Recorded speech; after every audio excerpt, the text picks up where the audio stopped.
Soundstripe.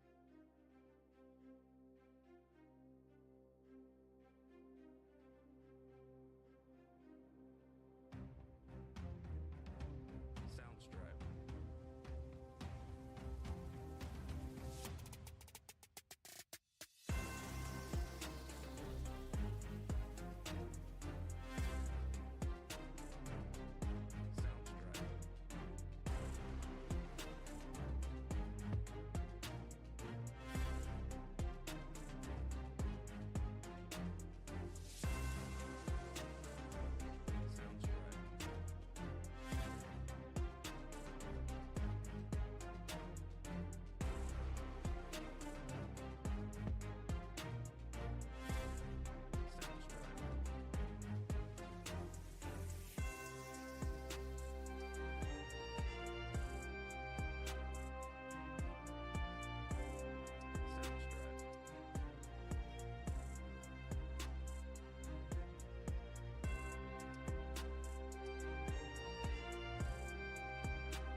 Hello and welcome to episode 7 of the Holler Podcast. I'm joined by my normal co-host Richard Wilsifer and Carl Pooler, and we also have a very special guest tonight, Brendan Maddox. Brendan, how are you doing? Thank you for joining us. But how are you doing tonight? Thank you for having me. I'm doing all right. Just came from a cold meal at Applebee's, so That sounds hopefully like this every podcast meal. fixes that. I can't The promise that will Applebee's in help you. town here was good until we got a Chili's, and then the Applebee's went downhill. Chili's is definitely better than Applebee's. That's not even a hot I agree. take. I agree. It's not a hot take. No. Carl, how are you doing this evening? I'm doing all right. I'm hanging in there. The dad life's catching up with me. The interrupted sleep is definitely messing with my brain. I caught myself putting like remotes in the fridge and doing some weird stuff this morning. So yeah, it's catching up with me, but I'm doing all right. The baby's healthy and mom is healthy, so everything's going according to plan, I guess. That's the important things, honestly. And Richard, you're back from your trips. How are you doing this evening? Doing good. Still working on computer issues. Right now I'm having some audio issues with my headset, so that's always fun. But not doing good. Other than that, had a pretty good time down in Orlando at Disney watching the wife run 48.6 miles in 4 days. Yeah, that's crazy. Some guys didn't even make it that far in the race we had on Tuesday. Not to make names, stuff. but no, that's some impressive stuff. task. So, but other than that, doing good. Steven, how are you doing? Man, I am doing great. Started my New Year's resolution today of coding Python 100 days in a row to become proficient at it. So that is begun, and by the end of this, I'm going to rule the world. So I'll let y'all know in 100 days. Python is interesting. I'll give it that. It is really cool so far, but I'm only scratching the surface. So, but yeah, other than that, all good. But as you can see, we got a new layout here tonight. We're testing some new things. We got some big things coming on the Holler Podcast with these next couple of weeks. Some things are going to change. Some things most likely for the better, and things will be smoother. Is the goal. We're going to have a lot of help with people stepping in. But before we even get started, want to go over and thank our sponsors. Obviously, Butt Kicker, Sundance Pizza, Idealies, Ascendance Trucks, RevSimShop.com, Maddox Graphics, and Richard, tell us more about Advanced GG. Hey guys, yeah. So Advanced GG, great supplement for your energy, focus, or even sleep aids. They also have, and hydration. I'm actually drinking a hydration flavor right now. You can check them out at advanced.gg. Use code WolfXLive10 to get 10% off normally, but starting tomorrow through the weekend, 17th through the 19th, you can use the code, get 20% off your order, the entire order. And again, every sale, every bit of money that's made from Advanced GG with my code goes directly back into the league to help us be able to put on a good show for everyone that watches. Awesome. Well, thank you, Richard. And we're going to get right into some news real quick before we go even into next race. So next week, or not next week, why am I saying next week? 2 weeks from now, roughly. 2 weeks from tomorrow is the podcast. No, 2 weeks from today is the podcast. What is going on? Wow. 2 weeks from today is the Powder Puff podcast at 9 p.m. Eastern on this channel. And then 2 weeks and a day from today is the Powder Puff race, which is going to be a street stock race at Charlotte Motor Speedway. We're going to get some practice sessions set up here within the next week or two. And any of the girls that are signed up, I think when I last looked, were like 15 or 16 individuals. If they want to get some practice time in, we'll have some league practice sessions built in so that they can all communicate and get to know each other and just have a good time on the track out there.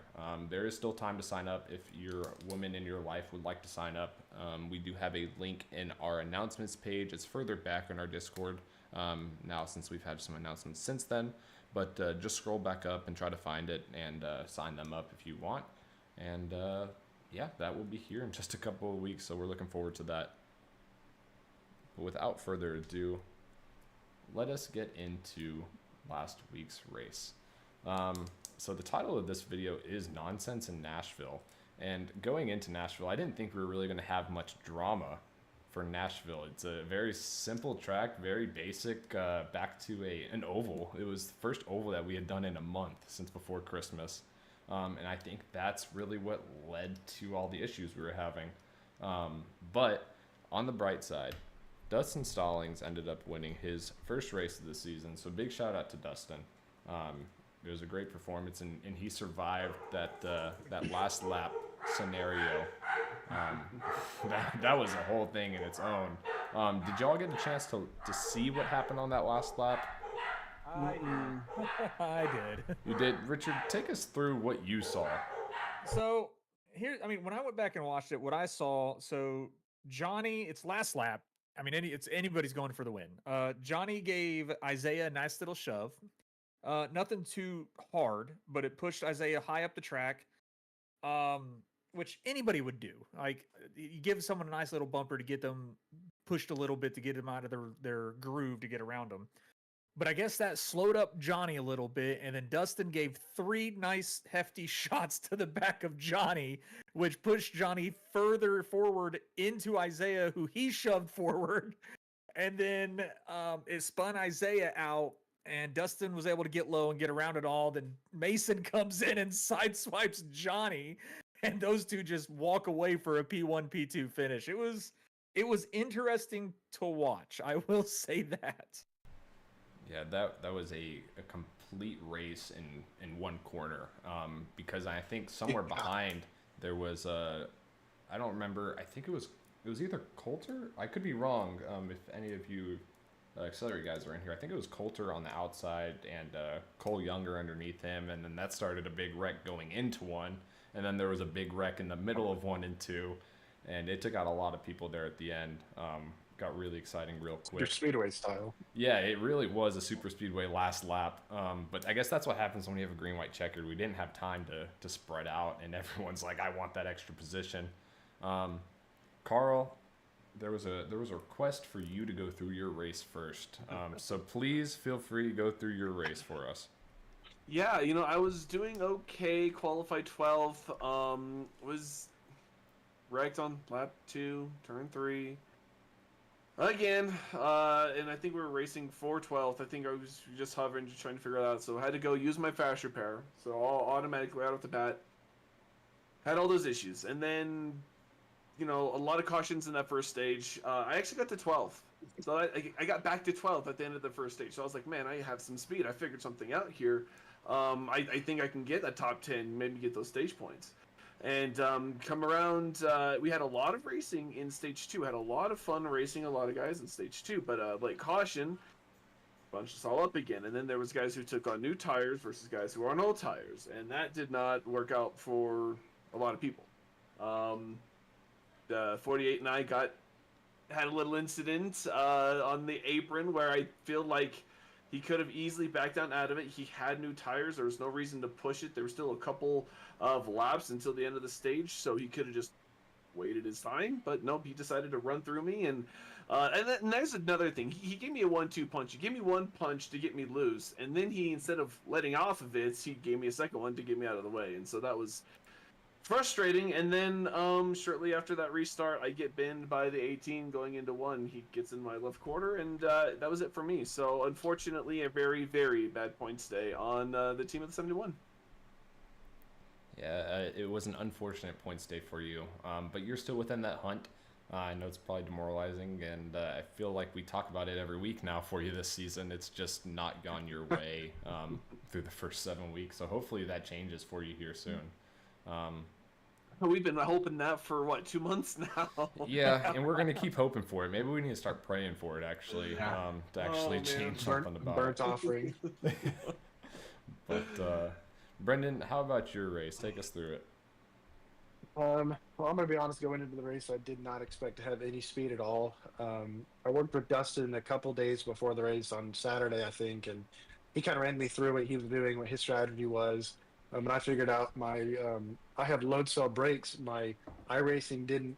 It didn't have that option enabled for load cell pedals. So it was messing up my braking, and I figured that out. I don't know, 2 days before the race. So all the practice I'd done up until then, out the window. I have to learn something new with the brakes. So there was that little bit of challenge going into it. Obviously, having the load cell brakes makes it a little bit easier to trail brake and whatnot. So over time, it kind of worked itself out. But that was the start of it for me. And so I knew from the beginning that Dustin had speed. And I was like, Dustin, share with me how you have this speed, because I don't know how you have this speed.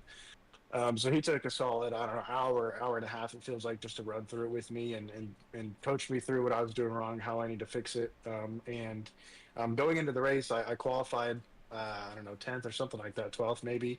Top 15, higher than I thought. And throughout the race, I was up around the top 10, only got back whenever I pitted and stuff, and kind of stayed out of incidents for the most part, except for when the 48 just came in and ran me out the way, and gave me an EOL, a meatball there, and I had to fix that. Came back from that, and then with about 20 laps to go, my internet just all of a sudden shut off, and I lost my top 10 finish for, I don't know, 28th, I think is what I got there. So it was good up until that internet. I think I got the Carl bug there for that one. The Carl bug is what we're going to call it. But you definitely want to have it earlier rather than later, like Richard did. Well, yeah, I was going to say, it's not even a Carl bug. It was a Richard bug, too. It was all three of y'all. Richard comes back from 3 laps down, finishing in the top 10. This guy. Yeah. It was Richard. Richard sabotaged me. He's sabotaging everyone. Well, yeah, definitely. Gray, he was definitely kind of an issue, and it was kind of funny. All the netcode and all the issues we were having. Gray Walker is the only driver who got a warning from refs that, hey, you're blinking, your connections are all over the place. I don't think he caused a single caution all race. So it's kind of interesting where the guy with active connection issues keeps it together, and these other guys can't. It's really frustrating, very, very frustrating. Some of these guys know how to race. I don't even want to just say with respect, but within their own means, I think is more so of what it is. Yes. Because I think at the end of the day, we all do respect each other to a degree, but that doesn't stop some of us from driving harder than we are physically capable of doing so. And it's not even that you notice that you're doing it. And I kind of had a situation like that also during the race. So, my race, it didn't go totally to plan. I asked Johnny right before the race started how he was driving the track, and he gave some major pointers that really helped my later run a lot better of how to take the turns and such. But I had an issue where, I mean, I've been having issues with my computer, as pretty much everyone in the Discord knows at this point, where it's just randomly shutting off. Like either iRacing crashes or the computer just wants to blue screen and reset. So I've been having issues with that. Hopefully it's fixed. I did a BIOS update today, so hopefully that worked. But disconnected in the middle of the race, and which I think we were under caution when it happened, or we were under caution when it happened, so it kind of saved my butt a little bit there. I came back, I was 3 laps down, and at that point I was just kind of like hoping for cautions, but serendipity would be the enemy, and as soon as I come back and start racing again, we had a long green flag run, so I was like, oh, well, that's helpful. But we did eventually have the cautions I needed. I was able to get back on lead lap, but about the respect and the driving hard thing, when I was 3 laps down, I mean, I was passing cars still. I was trying to make a run up to the front to maybe potentially get one back naturally, because I actually had pace that was faster than the leaders. So I was like, maybe there's a chance I can catch him. And I ran into an issue with Cole Younger. I had a huge run on him, and I was getting ready to pass him, and I could have easily passed him. Like, smooth sailing, just get on or by him, get back in front of him, keep on going, until he wanted to side draft me for 6 or 7 laps, and then call out over the radio asking why I'm racing him hard when I'm a lap down car, when he was the one that was side drafting me and stopping me from passing him. So I was very confused about that, because once I got by him, he was far in my rear view. I didn't ever saw him again. So that was interesting. I wasn't trying to race anybody hard. I was just making passes quick as I could, and not race the people that were on the lead lap. But it was just unfortunate that I got side drafted by him, and he kept me from just getting by him. I wasn't racing him for position. I was just trying to get up through the field. So, but it is what it is. I was able to recover. I think going into the final stage, I decided to pit like 4 laps prior to the stage end. So everyone pit. I was able to stay out and get up to 4th, and I stayed in the top 5 for a hot minute, and I ended up finishing 10th overall. So I'm very happy overall with how the race went with myself. But I feel like I could have done better if I didn't have the issues with my computer deciding to shut off. So yeah, I would say overall it was a really good rebound for you, considering where you were to where you finished with that connection issue.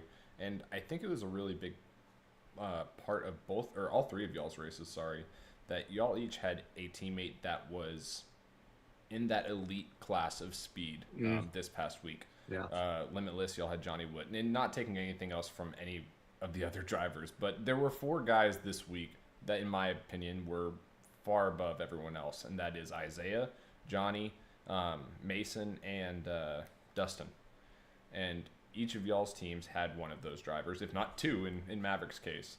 But y'all could really lean in on them this week and learn from what they had to get that speed. And speed wasn't even necessarily the important thing. It was being able to preserve it for the long run.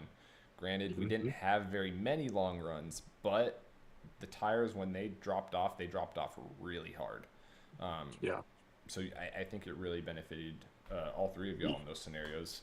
Granted, there were some disconnections and some wrecks that were unavoidable in all of y'all's scenarios, but it just goes to show like how important teams are in general, in those drivers and the relationships that you have with them. Yeah, and I had an issue. I think I could have been up there in the top 5, top 6 also, further than 10th. I'm not mad about 10th by any means, but I had an issue with Catania. We got to, like, it's just like he spun a little bit or got loose, and he hit my nose, and it kind of did some damage to my car. And I had to deal with that until one of the ending, I think it was like the last caution I had to deal with it. And I was able to come in and take the fast repair because it was like 10 laps left or something like that. So I did have an issue with that. That was a little bummer, but I could have done better, but I'm not mad about 10th. So I'm trying to read.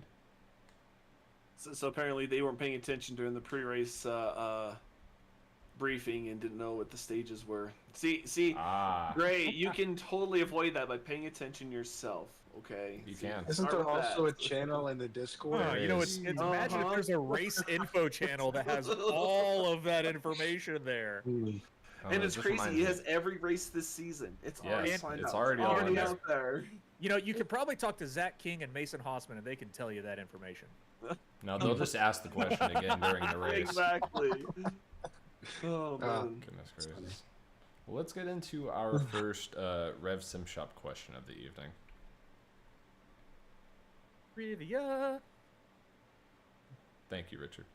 You're welcome. I'll make a jingle for it. Oh. That is a winner. Winner, trivia She's dinner. gone. I didn't double check that. Sorry, still working on new things here. Give me a break. But, Growing pains. Growing pains indeed, but things will be better. So we're here for our first question of the week. I don't have your updated standings. I'm sorry. I'm busy. But I will get them. We're just playing.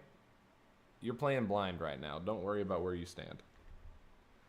All right. 30 seconds from when the question is read. Are you ready?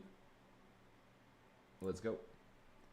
Which one of these tracks hosted its inaugural NASCAR Cup race during the 2001 season? Chicagoland, Homestead, Miami, or New Hampshire? And your 30 seconds goes now. Brendan, you are allowed to play as long as you just put your thing in the chat. I got it. Well, the answer, not your thing. Thank you for specifying, Carl. Steve and I were on the same wavelength there. We didn't need that clarification. Even on the same wavelength as someone? I'm on the same wavelength with everyone except my wife most of the times. Well, same story. All right, Chicagoland.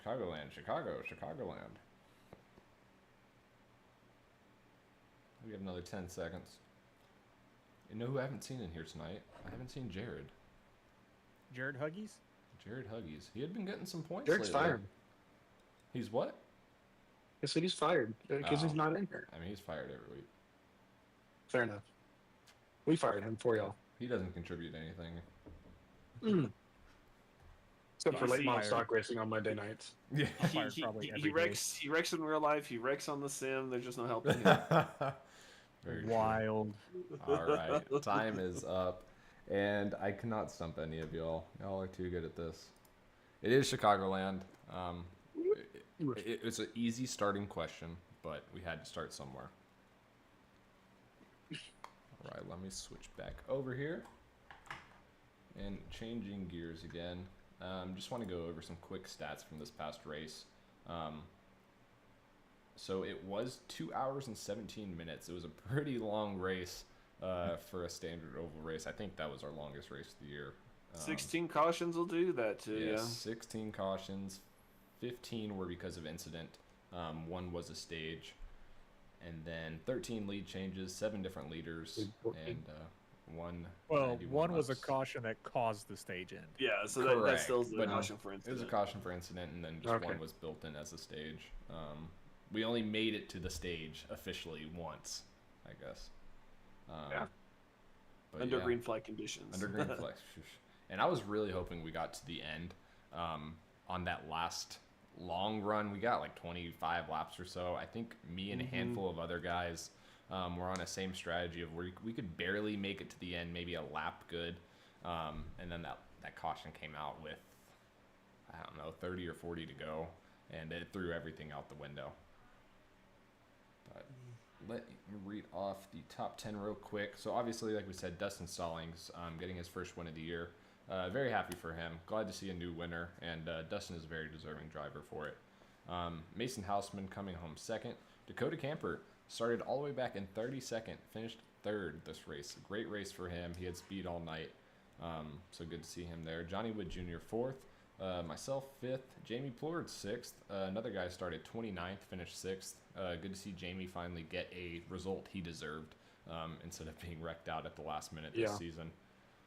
Coulter Clark 7th, Jared Hughes 8th, Gray Walker 9th, and Richard Wilson for rounding out the top 10. Another thing I just wanted to touch on real quick, Adam had an unfortunate situation with that last caution. I guess it wasn't the last caution, it was the next to last caution with about 9 to go. We were coming off pit road, and he says that his throttle broke, and Jared and I are just like, what do you mean throttle broke? Like, that doesn't make sense. Apparently, like, the stopper that prevents the pedal from going towards you just completely broke, and the pedal face fell down, and he couldn't do anything about it. Oh no. So Adam from running top 5 all race to finishing 27th was very tough for him as well. And just so you know, we have to talk 9 more minutes about how upset he is and how strong of a run he had. He told me on Facebook he expects to talk 10 minutes about his pedal that broke. Yeah, it was very heartbreaking, and it's one of those situations where it's like, as a teammate, it's like, what do you do about it? Because you feel bad about it, but it's not like anything could have prevented it. What are you gonna do? Yeah, it's like, come on, get better pedals. I don't know what to tell you. Exactly. Just get better pedals. He said the better pedals to me. Well, that's the problem. I would say Adam was probably the 5th person who could win that race. I mean, he had speed. Oh, that's very fair. He definitely had a chance to do it. I will say, I mean, it's sad to see, but that's the thing about sim racing. Yeah, the car itself can't brake by itself, but it's everything behind the screen that can break. You know, like my computer shutting off or Brendan's internet issues. So I mean, that's just another. That is another quote unquote mechanical issue that you can have that you need to make sure is set and ready before you actually climb in that rig and get going. So Adam got himself some Loctite. So hopefully we don't be having throttle faceplate drops anymore from the Buzzio. I'm gonna check my pedals now. I don't know how that thing passed pre-race inspection with the loose Allen screw. I actually checked mine just a couple of weeks ago. I was doing some adjustments, so you gotta keep up on this stuff. Well, you know, we have to give Adam a little bit of credit. He did just move and take apart everything to get it moved to his basement. So I wonder if that had something to do with it as well. You wouldn't take that apart. No. Don't take that part apart. No. And I got moving dollies and just put them on moving dollies to move my rig with moving straps. I'm not taking this apart. It's not happening. It's selling with the house. It's not moving it. Brendan, my race was honestly relatively uneventful. Qualified decent P6 and fell back a little bit early on, got stage points in both 2 stages, and then somewhere with like 60 laps to go, I was running with Jared around 12th or 13th, and we weren't moving anywhere, so I was like, we need to make something happen. Like, if no one's going to pit, we're going to pit here, and we're going to completely change the strategy and see if it works. And it almost worked out. Zach King wants a shout out, but I'm not going to give him a shout out. The only shout out he's going to get from me the rest of the year is about him wrecking me last week at Red Bull. No, I will give him a shout out there. There's other people wrecking more than he is. So at least he's evolved past that most wrecker person right now. I think he still leads the league in incident points though this season though, right? Does he? I don't know. Let me check. I think he's up there if he doesn't. I mean, he's always up there. He does, That's actually, never a at question. 192. He does lead? 192. Yep. Not a shocker. There you go. There's your shout out, Zach. Leader of incident points. Gotta be careful what you wish for, buddy. You're going to get an award at the end of the season, and it's going to say that. So. Oh, man. There you go. A great reward. Great reward indeed. Let's move on to our meatball of the week this week. Yeah, there's a lot of good options to go with here.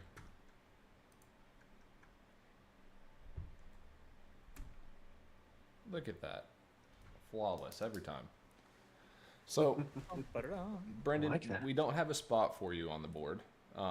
Well, your name is on the board previously, but we don't have a spot for your answer on the board. But I want you to go first of who your meatball of the week is. Well, I know who I want it to be, but I'm going to give Carl the pleasure of that one.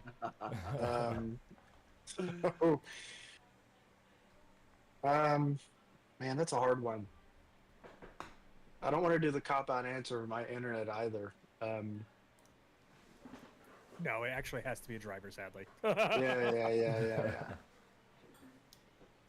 You know what? I'm going to give it to Zach King, actually. There you go. there were several laps I was behind him through pit stops or whatever, and this driver would not. You're clearly faster. He would not let you by, and I don't think it's because he's actively trying to block. I think it's because he just doesn't have a rudder on his car going into the corner at that time. So it's hard to naturally get around that. So mine is Zach King today. I feel like I could just pre-put my answers for the rest of the year as one driver, and it could be close enough. But Carl, I'm going to let you go. All right. My meatball of the week this week is Eric Jensen, driver of the 99. I'm going to give him a huge shout out. He ran around the top 10 most of the race, but here's what happened. He had an incident, I think it was in stage 2. I don't know if he made contact or something, but he comes out of turn 2 and loses it, and he has it, goes across the grass, just a little bit of grass where the pit exit is, and loses it. Okay, wrecks into the wall, no big deal. And then he doesn't stay there. He doesn't hold his brakes. He tries to back up, goes forward, and collects poor Matt Erickson, the number 20. So I think that was probably the biggest kind of what moment I had during the race, besides other more anger-filled moments. But I think Eric Jensen gets mine this week. I love how Eric is here, and he gave me a compliment right before it, and then you just bury him down with his first meatball of the year. Oh, man. Hey, I like to be that balance, Why not? Oh. Richard, who are you thinking for your meatball this week? Man, I really didn't have any issues with anybody on track or see much. I mean, there was a lot of... You know what? I'm going to have to go, and I hate to do it, I'm going to have to go with Evan Patinko. It was later in the race, and it was just it was a goofy turn on Richard Smith. It was just a goofy turn. I don't know exactly what was happening there. I didn't really get much of a look. But like I said, I mean, there was a lot going on in this race, but me specifically, I don't know who to really give one to. So Evan Patinko would have to, just because it was just an odd kind of spin is all it was. I vaguely remember seeing that in the after effect, and yeah, that wasn't great. Thank you, Richard. You are correct. I really don't have a meatball just because I didn't really see much. You were up front all race. I wasn't even up front all race though, and like I was mid to back of the teens, but it was pretty clean for the most part. I think I have to go with Cole Younger, just because of the last lap situation.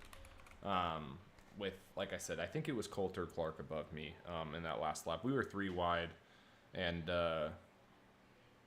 Cole went to block Coulter on the outside, and I guess didn't realize he was there, or whatever the case was, and started a big chain behind him, and probably ruined a lot of people's races, and didn't make Coulter very happy, because Coulter was having a great run for himself. Honestly, when I was doing team points, I looked back, and that whole Accelerate team was actually, they had a very solid race for themselves. So, yeah, I think it's just the only real issue I saw all night personally, but I know there were a lot other issues that I just didn't see until I was in the hauler after the race, seeing everyone talk about their issues. Yeah, that was a whole nother thing. Yeah, it was active this week. It was Carl, I'm very shocked active. you did not give it to the 48. Oh, trust me, he's gonna get his own special meatball eventually. I feel. Okay. I should have stolen it from you then. We'll wait for that moment. Yeah. So since we kind of mentioned the hauler a little bit, just a quick reminder to everybody that the hauler has been disabled until Tuesday for now. Yeah, you punks. It kind of has evolved into something that was not what it was intended for. So just a heads up for everybody that is here, the hauler is to talk about your grievances with a driver after the race. It is not for name calling. It is not for anything derogatory or disrespectful to any other driver. It's just there to air out your grievances after the race. After that, be done with it. If you have anything more after that, it can go to DMs. But so right now the hauler has been disabled. It will be re-enabled for the race ending on Tuesday evening. Maybe. I don't even want to guarantee that. That is still a maybe. I do not If want we to guarantee behave. that. Yes. If we can get some proof of actually, one, good racing, good, clean racing, to give everyone some insight, there is an admin meeting going on after this podcast tonight, and things are going to be changing. I'm not going to give any details of what's going to be changing because that's still up in the air, but things are going to be changing even as soon as into next week. So be on the lookout for some big changes coming to correct some issues that we're seeing. Yeah, the racing product has not been where it has been the previous 2 seasons so far this season, and that's been very disappointing, and we're looking to change that. So it's deserved.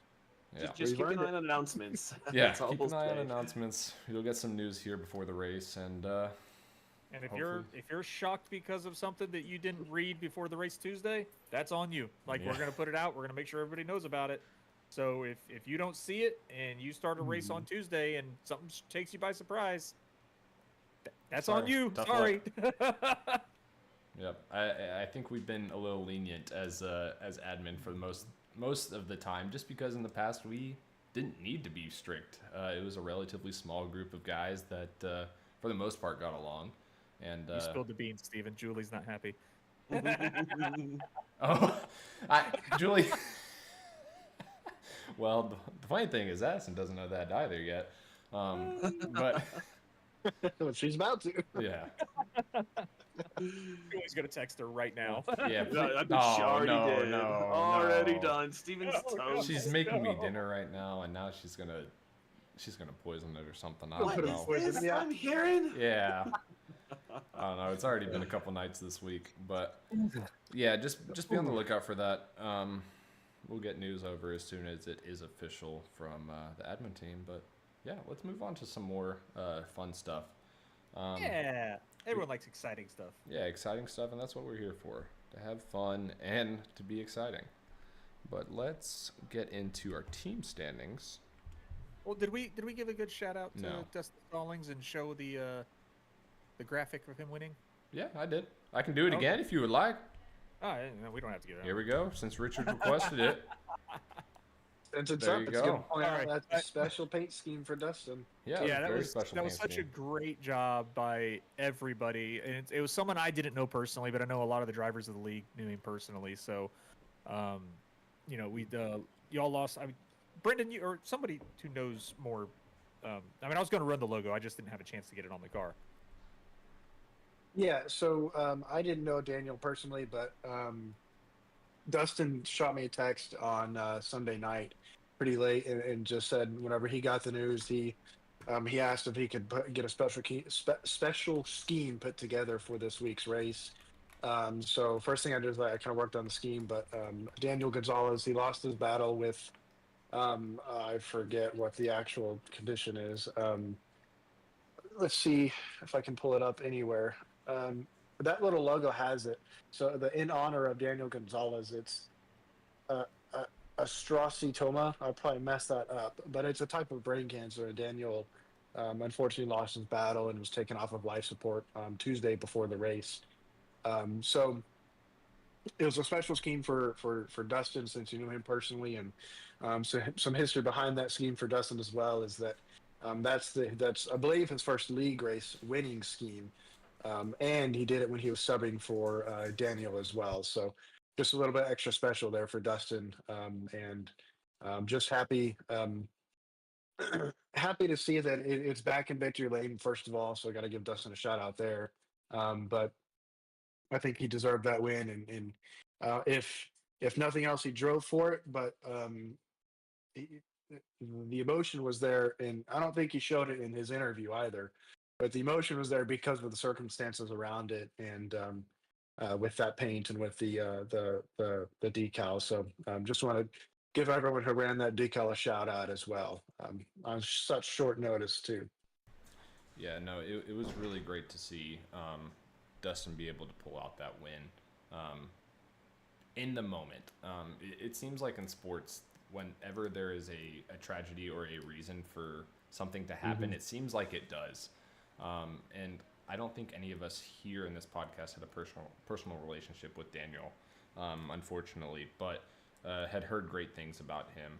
And some people had problems with what Dustin did on that final lap, but I think he deserved it. I think. Okay, I got to put defend any him of here us there, and I think we would have done I'm the same looking, thing. But I agree, but I'm looking. There's data here. He was not on the throttle whenever he got into Johnny those 3 times. So I think it was the lack of speed. He did not he did not, like, by the data, I can see it in front of me, did not throttle through them to push them and win. And I mean, that's clear as day I'm here. not offended by any of the moves that were made. It didn't affect me. It didn't affect any of my drivers. It is just racing. It's last lap racing. We can accept that kind of racing on a last lap. We don't need that kind of racing on lap 3, though. I think is the biggest problem that we've seen. True. But without further ado, I guess we go with team standings now. Let's do it. Richard, are you okay with that, or would you like me to show Dustin's car one more time? Maybe zoom in on it this time. All right, here we go. I'll make it bigger. How about that? Got to do a spinning in and out. No animations here. No animations. This is all edited No live. on-the-fly animation. Edited live. This is great. Oh man. Goodness. Top tier podcast. All right, team standings. I'll just have you know, Richard wanted me to do this. He did not. I actually want you to do that. All right, team standings. Back to the seriousness. So Next Level Motorsports continues to reign their dominance on the rest of the league with 229 points. Limitless Esports in second with 196.33 back. Maverick Motorsports closed the gap. No, sorry, Racers for Christ closed the gap a little bit. But now those two teams are tied with 191 each. Accelerate Racing, like I said earlier, had a good race and was able to keep par with 175. Meatball Motorsports in 6th. CFM Esports 7th. Full Send Racing 8th. Showtime Racing 9th. Freaky Fast in 10th. And then Andrew, get Whiplash moving, man. Yeah, I don't know what you need to do to change drivers, recruit new drivers. Get some points on the board, please, Andrew. Maverick did close the gap to Limitless. Maverick closed the gap to Limitless. Yeah, that's it, though. But, I mean, things... I didn't even realize Racers for Christ tied us. Yes. We've got competition. Y'all do have competition. There's a bunch of good competition here. Yeah. Meatball Motorsports, maybe not so much, but... I'm just picking on Zach. But we can get into the actual driver standings now. Maybe. So the driver standings, our top 20 looks like this. Not a whole lot of change. Like we said last week, there's not going to be a big changes from week to week from now on, since we're at a point 7 races in where you're kind of established. You can disagree there, Steven. You can lose some ground, don't get me wrong, but you're not going to see guys jumping 12 positions in a week again. But I think some big moves I want to point out. Dustin Stallings, I think he came from 10th or 11th up to 6th. Yep. So big jump from him. I mean, he had a great race. I think he had 18, 19, or 20 stage points, something like that. And then winning the race on top of that. Great week for him. Another notable point is Dakota Camper jumped into that top 12, knocked Zachary King out for the moment. Zachary King 6 points out. Carl, you did end up losing a little bit of ground there. 24 points. Yeah, a little bit of ground. Sitting 29 out now. It's not great, but it's definitely still manageable with 6 races to go until the chase. Someone else? I just want to make a comment real fast. Go for it. All you motherfuckers told everyone on the podcast last week that I would fall out of the top 12. Carl we drops still like have 6 positions. Hey, no, I dropped a position but lost 24 points in the process. No, you were not. You were in the top 12, I thought. No, I have yet to be in the chase all season. Okay, never mind. Trust me, but either way, trust me, I told you on that. I told you, I am proving you all wrong from last week. There's what, 6, 7 races second left? top 12. Hey, and we have Daytona. There's a lot. I know, Richard. You don't have a lot of breathing room. No, I don't, but I'm gonna stay. I mean, I can't say anything. I don't have a lot of breathing room. I was going to say, Brendan, how are you feeling? Yeah. Not good. Not good. I seem to either finish top 10 or 25th and worse this season. So, yeah, I don't like it. Finish right now. You got one? Yeah, you got one that's like 15th. I'll take that. Oh, I wish. But another one I wanted to point out is Jamie Plord finally breaks his way into that top 20. I think he's a guy coming into this season. We expected him to be battling for that top 12. And like I said, he just hadn't gotten the finishes where I think he deserved. But now he's in a spot with 6 to go, 48 back. Yeah, I'm reading right. Yeah, 48 back. 48 back is definitely doable. What did we say? Daytona's in there. That's a 40-point swing, can easily happen in its own. So all these guys still have a very good shot at closing that gap in these coming weeks. And we'll take a look at the 21 through 40. Eric Jensen moves up a couple spots into 21st. Richard Smith, 22nd. Well, maybe not, but No comments. a real battle going on with that freaky fast team of Robert Moyer and Sam Dyer. I know it's a big source of pride for them, for whoever finishes higher in the standings between the two of them. And only 6 points. 25th. I mean, 6 points separating the two of them. It's going to be really interesting to see who wins that friendly rivalry out of them. And I think another one I want to point out here is Josh Anderson. I see Josh Anderson racing up mid to closer to the front most of the time in the race, and it seems like he just gets taken out, or I don't know if he's taking himself out. I don't quote me on any of those situations, but I just know he doesn't typically end up finishing where I see him running. So I think that's been a lot of bad luck on his end, and if he got a couple of those finishes to go the other way, he could easily be in that top 20 conversation. Excuse me, but I really think we're at the point of I'd say if you're in that top 24, you still have a chance to make the chase. Correct me if I'm wrong, guys, if you all have a different opinion, but that's how I see it. Was that 62 points back? I don't know. If we keep having cautions, anything can happen. If we keep having double-digit cautions, there's anything that can happen. You're seeing good cars get wrecked, or interesting cars you don't see up in the front. Dakota Camper with a podium finish last week. I mean, it's hard to say what could happen with. I mean, even racers that get EOLs to start the race because they don't hit the practice, we get a caution in lap 3. What good does that do? So it's hard to say how much is going to change given the current state of restlessness on the track. It's the best thing I can put it is just restlessness.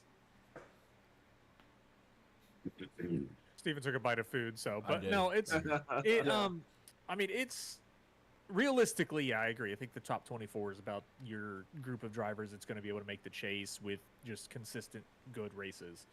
Past that, I mean, you need to not only have good consistent races, but you also probably need to sneak in that win with a couple of really strong stage wins as well. So, I mean, I'm not saying that it's completely impossible for some of those further back drivers to do it, but they've got to have probably the last half of a season highlight of their life kind of drive. And it's possible. We might not have seen what some of these drivers still have to bring forward, and Daytona can completely swing the points at that point. So there are 6 races left, right? That is correct. Yes. Yeah, I mean, I'm just looking at the plain cut number of 60 back with Cody Dorsey, and that's about where I'm going to have to draw the line. I think the other guys back, maybe 10, 15 points from 60 can maybe make a push, but you're hard pressed even at 60, because that's an average of 10 points a week on Richard, Dakota, myself. I'd like to lump Jared in that, but he's a little further ahead. So around that cut line, that's you have some tough battles in there, just even from 60 points back.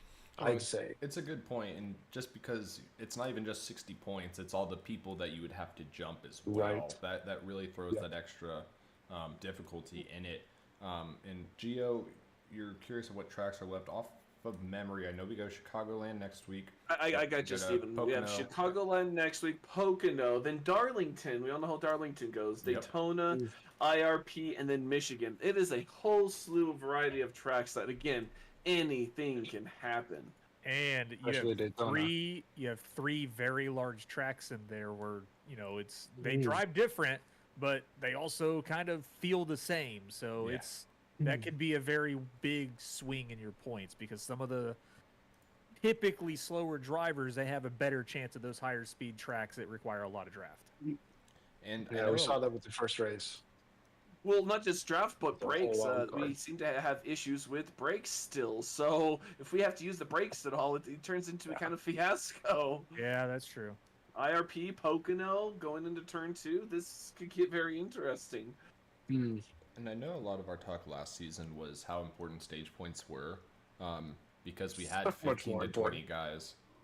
Like you had to make up your points in stages. Now getting those stages, one, they're harder, or the stage points, they're harder to get, and two, that also in turn makes them more important because you really can gain ground with those stage points now. Yep. Because you're not those guys that are normally getting 20 stage points or 15 stage points a week, those are not guaranteed. They're very much earned now. But those will make the difference in the end because if you only finish 10 positions better, a guy wrecks out and finishes 20 something and you finish in the teens, you're only getting 10 points if the stage points match up. So it's like there's not a lot of wiggle room there, and your time is now. So it's you're going to see some desperate drivers these next couple of weeks, or well, really probably these next 6 weeks. Yeah, it's scary because we've seen it seems like people are driving desperate thus far, but yeah, it's going to be really important, and some people are going to risk different strategies or everything that they can to get those stage points now. Yeah. Yeah, if they weren't already. I mean. Yeah, and we've already seen that. Probably Yeah, look at the end of that's the the second biggest thing. stage the other night. Half the field went in pits, so I think that cutoff was either 10th or 11th on cars Well- on new tires versus older tires, and we saw how that ended up too. So the strategy did play a little bit there, but again, which way did it play, and for whom? Yeah, I can tell you, I jumped about 6 spots there, but it's a null point because of the finish of the race for me. Exactly. So that's another thing to throw in there, you know? very true. How do you finish the race as well? So it's not just about the stages. You have to do the stages and on top of that, finish well. You have to run a whole consistent race. I think is Yeah. the important thing. But let's go ahead and get into our second trivia question of the night. Why don't we? Why not? Oh, well, your question's already on the board because I'm an idiot. Well, so Jimmy Johnson won the most NASCAR Cup races, 47, between the years 2000 and 2009. Which one of these drivers had the second highest victory total during this time? Your time begins now.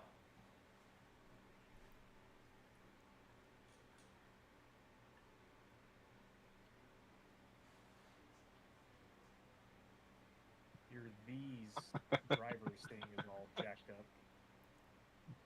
Don't worry about it. Okay. You weren't supposed to see that, Richard. Mm-hmm. Supposed to throw you off. Okay. Yeah, sure. We're actually talking about rivers, not drivers.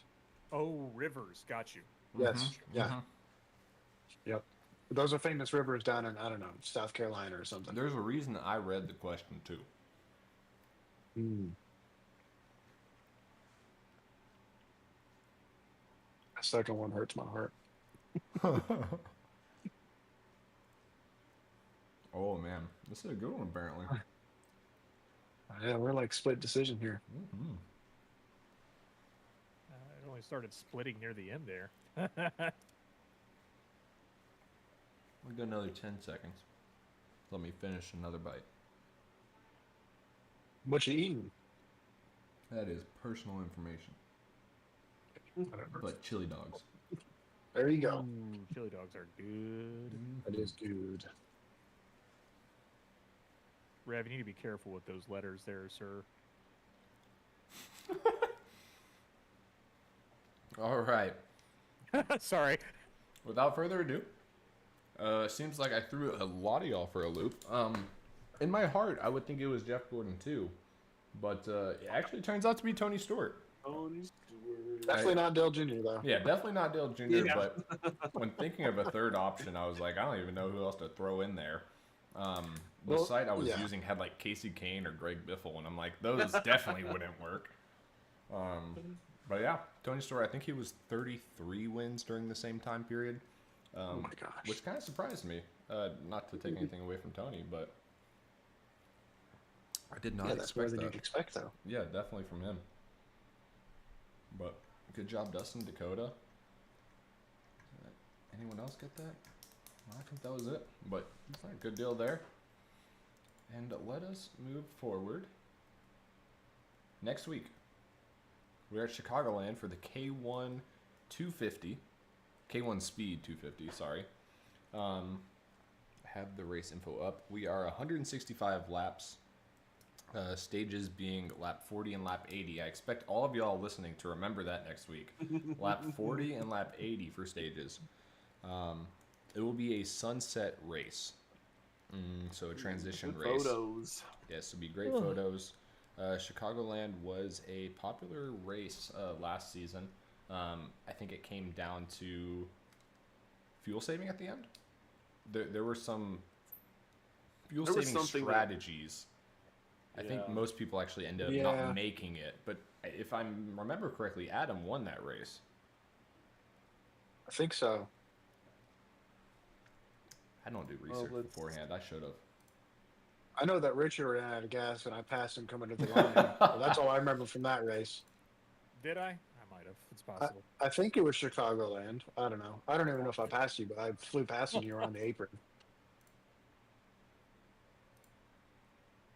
I'm pulling it up too. We'll see. It's going to be a good race, though. It was Adam, yes. It's a good. I know I do really enjoy racing Chicagoland. It is a really fun race, track to race around. The fact that the backstretch is not actually straight is insane. Yeah. That's the biggest thing. A lot of people, I think, if they've never driven it before, they're going to be like, wait a second. Why am I curving still? So important to note that your top three were Adam Buzzio, Mason Houseman, and Evan Patinko last season. Cool. And Isaiah Sutherland led the most laps with 109 out of 175. And he only finished 7th. Correct. If I remember, I believe Isaiah had a pit road situation. I think everyone had to stop during that last stop, and he didn't check the right amount of tires or took too much fuel or something that put him behind the 8-ball, if I remember correctly.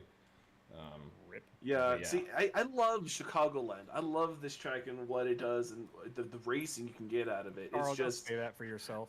I know. I finished 6th there, So or you sorry, hate 5th there. Had a top 5. But now that I've said it, I'm probably gonna get wrecked before the end of stage 1 again. So yeah, that's just I'm cursed. But I really enjoyed this track.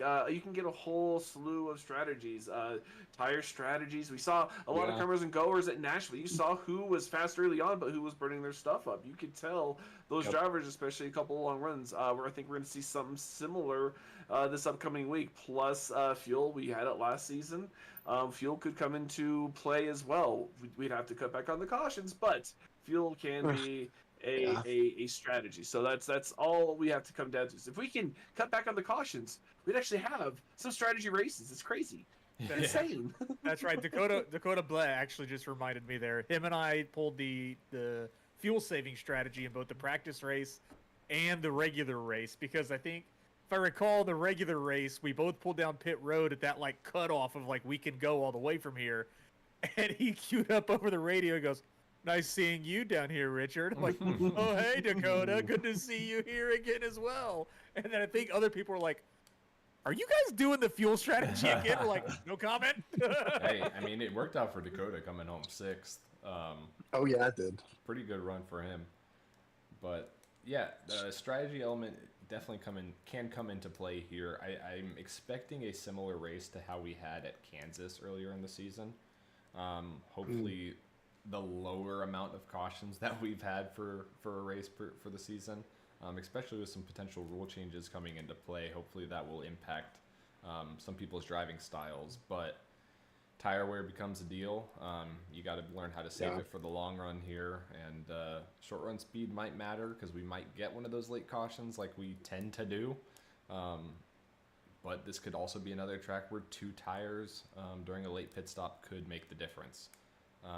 Feels like there's a lot of wild cards here. It just depends on how the race plays out. Yeah, and there's no way to predict it until you're in that scenario, and you just got to make that split-second call. But I don't know what else to say other than Chicagoland is just it's another 1.5-mile-esque track. They kind of all play out in a different way, and it's just like you said, Brendan, of in the moment.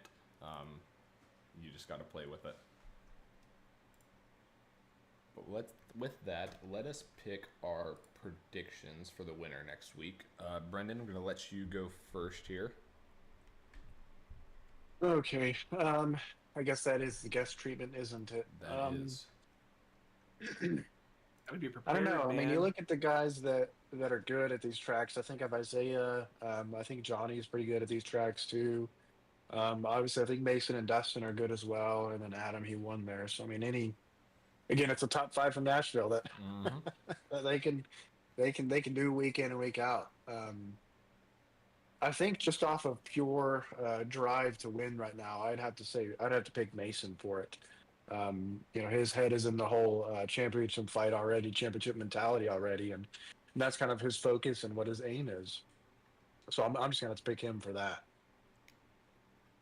I mean, it's kind of hard to pick the guy that has the most wins this season, so I can't blame you there. Does he have the most wins? This season, yes. He's got 2, doesn't he? Tied with Isaiah? I thought they were tied at 2. Yeah, they are. That's Okay, still the fair most enough. They wins. are the most wins. Yeah. He's tied for the most wins. It's the proper way to say that. Sorry about the PC culture here. Carl, who are you going with your winner this week? I think Johnny Wood Jr. He doesn't say much, but I think Johnny Wood Jr. He's really good at these 1.5 his intermediates. He always finds a way to. Seems like he goes faster the more tire he saves. It's crazy the way it works. But I have faith in Johnny Wood. He's going to turn it around, and I think he's going to go try and maybe go for that championship as well. I don't know if he's as motivated as he just wants to finish every race now, because we know how crazy those fights for the lead can get. But I think he's the right man to do it. That's very fair. Richard, you sounded like you wanted to take Johnny. I did, but at the same time, I'm like, a 4th time though. Oh, it's only my second, so you know what? He's here. He's in chat. He did it last season. Adam Buzzio. I think Adam can get it done. I know he's itching to finally get a win this season. I think he's going to come back after having such a strong race there at Nashville. Wow, I totally forgot what I just were. And having his pedal fall apart like it did, I think he's looking at a kind of some redemption run, as it were. That would be a redemption run, and I know he circled this race on the calendar when the schedule came out. He was looking forward to it. And really hard to beat. There are going to be a lot of guys that are hard to beat, but I think Gray Walker is going to be a real force this week. If he can get those connection issues figured out, he had some top-tier speed at Nashville, and he was a force to be reckoned with. He had some blinking issues going on, and it shuffled him back, and it was harder for him to get back up front. But I think he ended up qualifying second, and he ran with that speed all race. Chicagoland, I think he can do the same thing. He's shown a lot of speed at the 1.5s, and someone else other than that top 5 is going to get it done. Yeah, Gray Walker, I think is a fantastic pick. He did show a lot of speed at Nashville. It was fantastic. It was actually a little confusing. I heard people saying over the radio, they're like, we don't know if that was Gray or Isaiah. But so, I mean, not only were the cars looking the same, but the fact that you don't know if it's Gray or Isaiah up in front, that's just an impressive feat in itself. So Gray, that's a really good pick, Steven. I think that's a good pick for you. Well, thank you. I think on top of the connection issue, there's one other thing that I saw at Nashville running around Gray is that he was one of the guys, and I think I was as well, that kind of burned your tires up quickly, and so you had the pace, but then, he had it more than I did, so he was saving better than I was, but eventually he would drop off and he'd fall off from the top 4 or 5, whatever that group was that was running up there that first pack. Mm-hmm. So that'd be my only thing you got to watch out for is make sure you're taking care of your tires. I'm sorry, you said he's the Temu version of Isaiah. I want that on a T-shirt. See that? Okay, that's it. No, he needs to put that on his car. Timu. No, Timu. What is Isaiah in Chinese? He needs to be Timu Sutherland is what he needs to put on his car. That would be great. That would be great. But yeah, Sam, with the blinking issues, that definitely throws a wrench in it. It's really if the blinking issues subside, we'll see. We will see. And they did. They did towards the end of the race. He needs to have a clean race without him. Yeah. Otherwise, he gets put at the back, I think, right? Yes, you'll keep getting put at the back until if you keep having those issues, some things might you might be out of here and you might get parked. We don't want that to happen though. So whatever it is, Gray, fix your issues. Go win a race. Make me proud. All right. Let us go. Yep. Brendan, we have a guest segment for you. Are we ready for the guest segment? I'm ready for the guest segment. Are you ready for the guest segment? Are we ready for the Sundance Pizza sit down? I don't know. Are you? Sundance Pizza, sit down. Oh, wait, do that again. Do that again. Sundance Pizza, sit down. Thank you, Carl. There you go. Thank you. Wow. Thank you. You Thank you. told That me was to stop. beautiful. No, I mean, I'm told me sorry. to stop. I can't stop the voice of an angel there. That See, was angelic. Okay. 100%. This is your turning point on the I see season, how it Carl. is. You're going to I see win how this it is. season because of This that. is it. This is my turning point. Look at the face of disappointment. Bridget Dillon origin story here. Okay. All right, Mr. Blocking me with 97 laps to go. All right, Brendan, without further ado, this segment is all about you. I've got 1, 2, 3, 4, 5, 6, 7, 8 questions for you. Are you ready? I'm sure you already know them. No, I'm here, but I don't even remember the questions. All right, so you So I'm always giving you tune off the top of out the head. during this part like everyone else. I get it. I get it. Whatever. Well, Brendan, to get us started, this is a 2-part question. Where are you from and what are your day job? Or what is your day job? What are your day jobs? All right, Richard. Won't be job today. So I'm originally from Fort Worth, Texas. I moved up to Oklahoma City back in I guess 2016 for college, but really 2020 officially is when I decided to stay here, and I've been here ever since. So that's where I reside now, is in Southwest Oklahoma City. I'm sorry. And yes, I have to drive on I-44 to work every single day, and it's like every single day I find a new pothole. I believe that. Those Oklahoma roads are tough. They repave them, and then it's like a week later, pothole again. Like what? What are you, cardboard on the roads or something? So my day job is I'm an account manager for an IT MSP, managed service partner. So if you don't know what that is, a managed service partner, we take care of IT for small to medium sized businesses.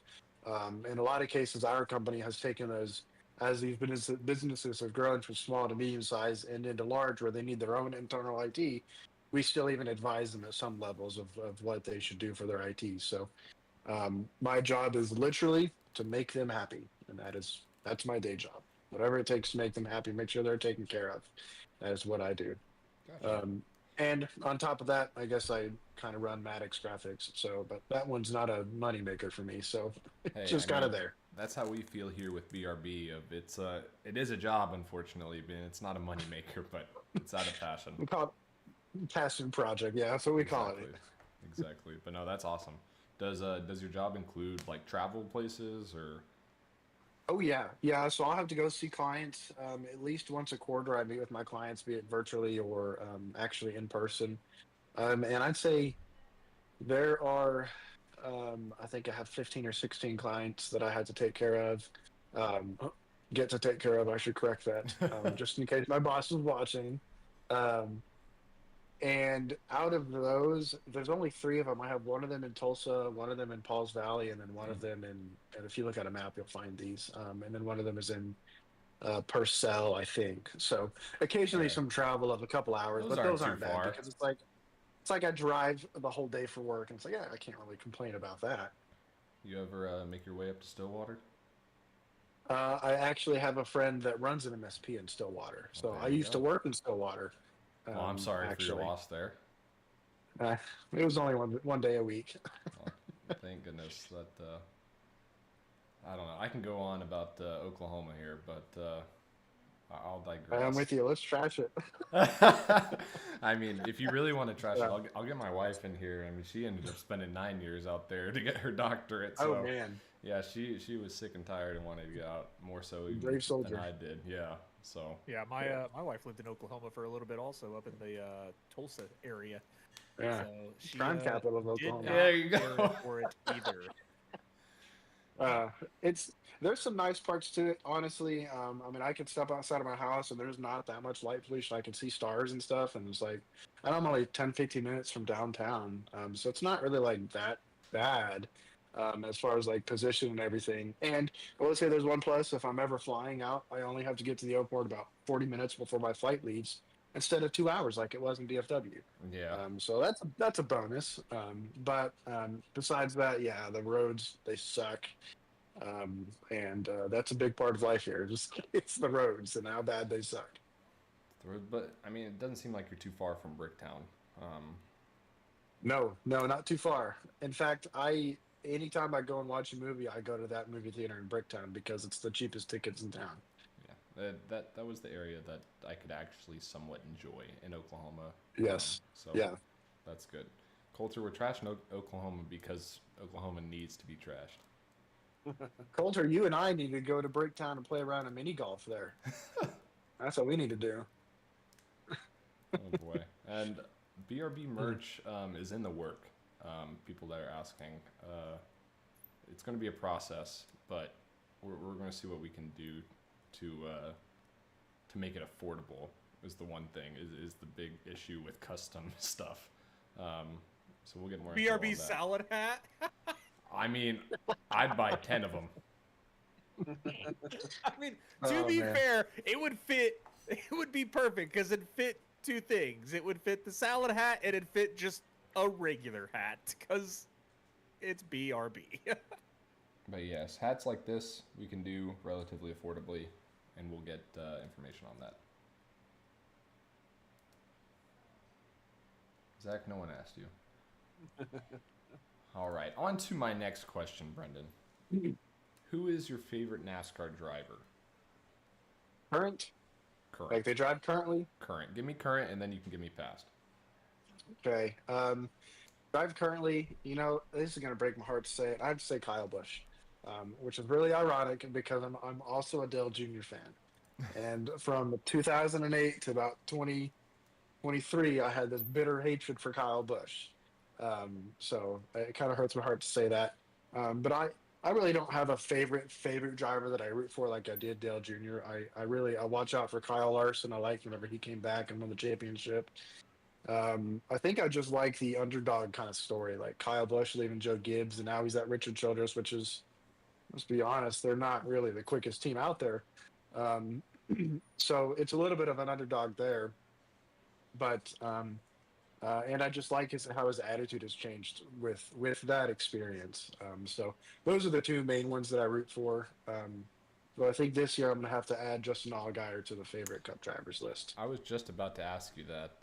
How happy does that make you feel with? Oh, I'm I'm super happy. I couldn't. Us junior fans, we are always like, anytime there's news, we're like, cup team, is it a cup team? Yeah, it is. That's exactly how we are. And it's crazy. And so I finally got to the point where like, this is never going to happen. So this announcement news came up, I don't know, what was it, Richard, 2 or 3 days ago, that they're going to have a press conference and surrounding, they just left it Daytona. They didn't say Daytona 500. Some people did, some people didn't, which you know how it is with, JRM. It's always, something's up in the air and somebody's wrong and somebody's right with it. So I immediately I thought, are they running an open car, or are they going to try to Daytona 500? But I thought no, because Junior has trashed it so many times on the podcast that he doesn't want to do that. Or at least start a cup team, I guess. I shouldn't say he trashed running an open car, because he has said, I think, several times that he'd be open to an open car if the situation is right. Right. Now that I think about it, he dropped hints all the way through this last season about that. So. Yeah. So this Dale seems Jr. like got this us. was something that the drivers knew about for a while, because I mean, just for the news like that to pop up, and then like not even a day or two later, Junior's like, "Hey, we got a cup car, we're doing it." And it's just like, wait, what? Yep. So And they already it have definitely all the seems this equipment was and definitely, yeah, it was amazing news, and it's crazy that you say that your drivers are Dale Jr. and Kyle Busch, because Is what All it right, is. save that for when the hauler comes back up next week, you two. Hey, me and Brendan have no issues anymore. Anymore, not yet. You're right. I saw that. No issues. Only network issues. For Connection now. issues. All right, Brendan. How and when did you get into iRacing? So how I got into iRacing was actually, well, I guess that's a multi-paced question for me. I wanted to get into iRacing for, I don't know, probably 5 or 6 years before I actually did, or longer than that. Um, but I really started paying attention to it in 2020 whenever I graduated college, and obviously COVID happened. I was part of that graduating class that, my whole last semester of school we didn't do anything, and then I graduated for it. But part of that was NASCAR with the whole COVID thing. They got their drivers on iRacing, and I think they really capitalized on that. So at least from 2020 on to whenever I got my PC and actually started racing, which was about 3.5 years, I believe, was like a really, really push on desires. Like, I really want to get into it and enjoy it, because I grew up. I mean, we Zach and I played NASCAR from like '04, I think. What was Thunder? I think that might have been '03 actually. Um, It was like, and I remember 01, a Dirt to 02. Daytona game. Dirt to So Daytona. That was a good I one. remember playing a Dirt to Daytona game, but I only have one memory of that. But then we always played, our favorite one was '06 Total Team Control. So all the way through like our life, we had these games that we loved playing. And then, I saw, oh, there's one that's like actually it looks good and it's kind of realistic. So for a long time I wanted to get into it, but a real push was about 3.5 years when COVID happened. And then I actually got into it, I guess it would have been the summer of 2023. Yeah, 2023. All right. Well, it's really interesting that it seems like you brought up of NASCAR and iRacing kind of capitalized on the COVID situation and really, I think it sparked a lot of people that grew up liking NASCAR's interest and got them back into it. It created some brand new fans too, but I think it was more so revitalizing a fandom between people that liked it growing up. That was definitely me. I didn't watch NASCAR much from 2012. I watched on and off. I watched the Daytona 500, the Junior one in 2014. But I wasn't really like watching it, paying attention to it like I do now. And part of that was also college and stuff. And, you understand when you're in college, you only have so much to put into what you're doing. So that played into it as well. But that absolutely, once COVID happened and NASCAR capitalized on that, it was like, I'm going to start paying attention again. So I think you're correct. And now you've got a group of guys that all share the same passion, and we get together and watch races, and it makes it even better for all of us involved. Yeah, 100%. But with that, so now we're into the iRacing part of it. What is your favorite track and least favorite track to drive on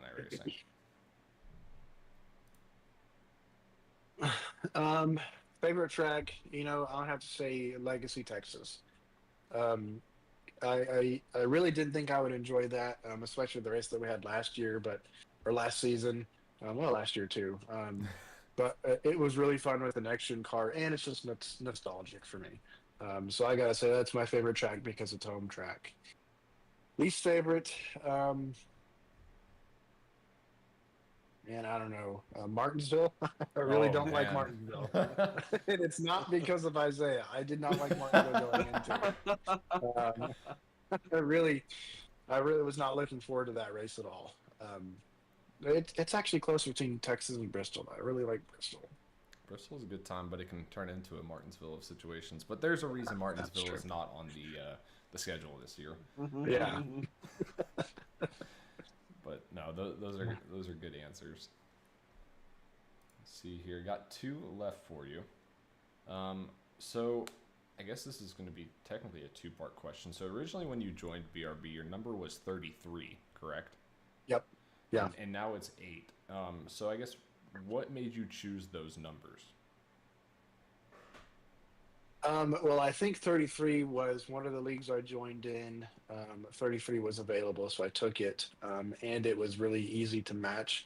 I don't like doing double numbers, like if I did a 2 and an 8, because they don't line up. They don't look the same. That's a really, I think, stupid answer for some people, but I really don't like how they don't match up. Like, well, maybe that ties back to like Junior in the 88 in the 8, and it all just kind of like it blends together. They look the same. So it was a good opportunity. The 3 and the 3, the 33 together, it just looks kind of uniform. And then the 8 was because of Dale Jr. I always, anytime I can, hop into an 8 car. I So it feels kind of that, sacrilegious now that I'm a Toyota.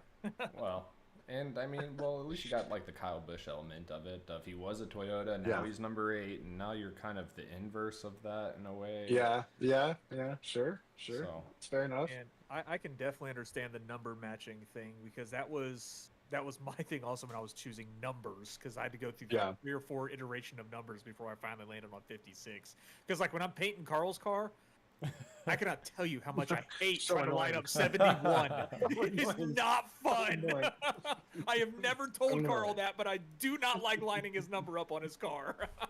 You either do a single number or you do a double number that matches. It's got to be 11, 22, 33, 44, 55, and so on. Or single number.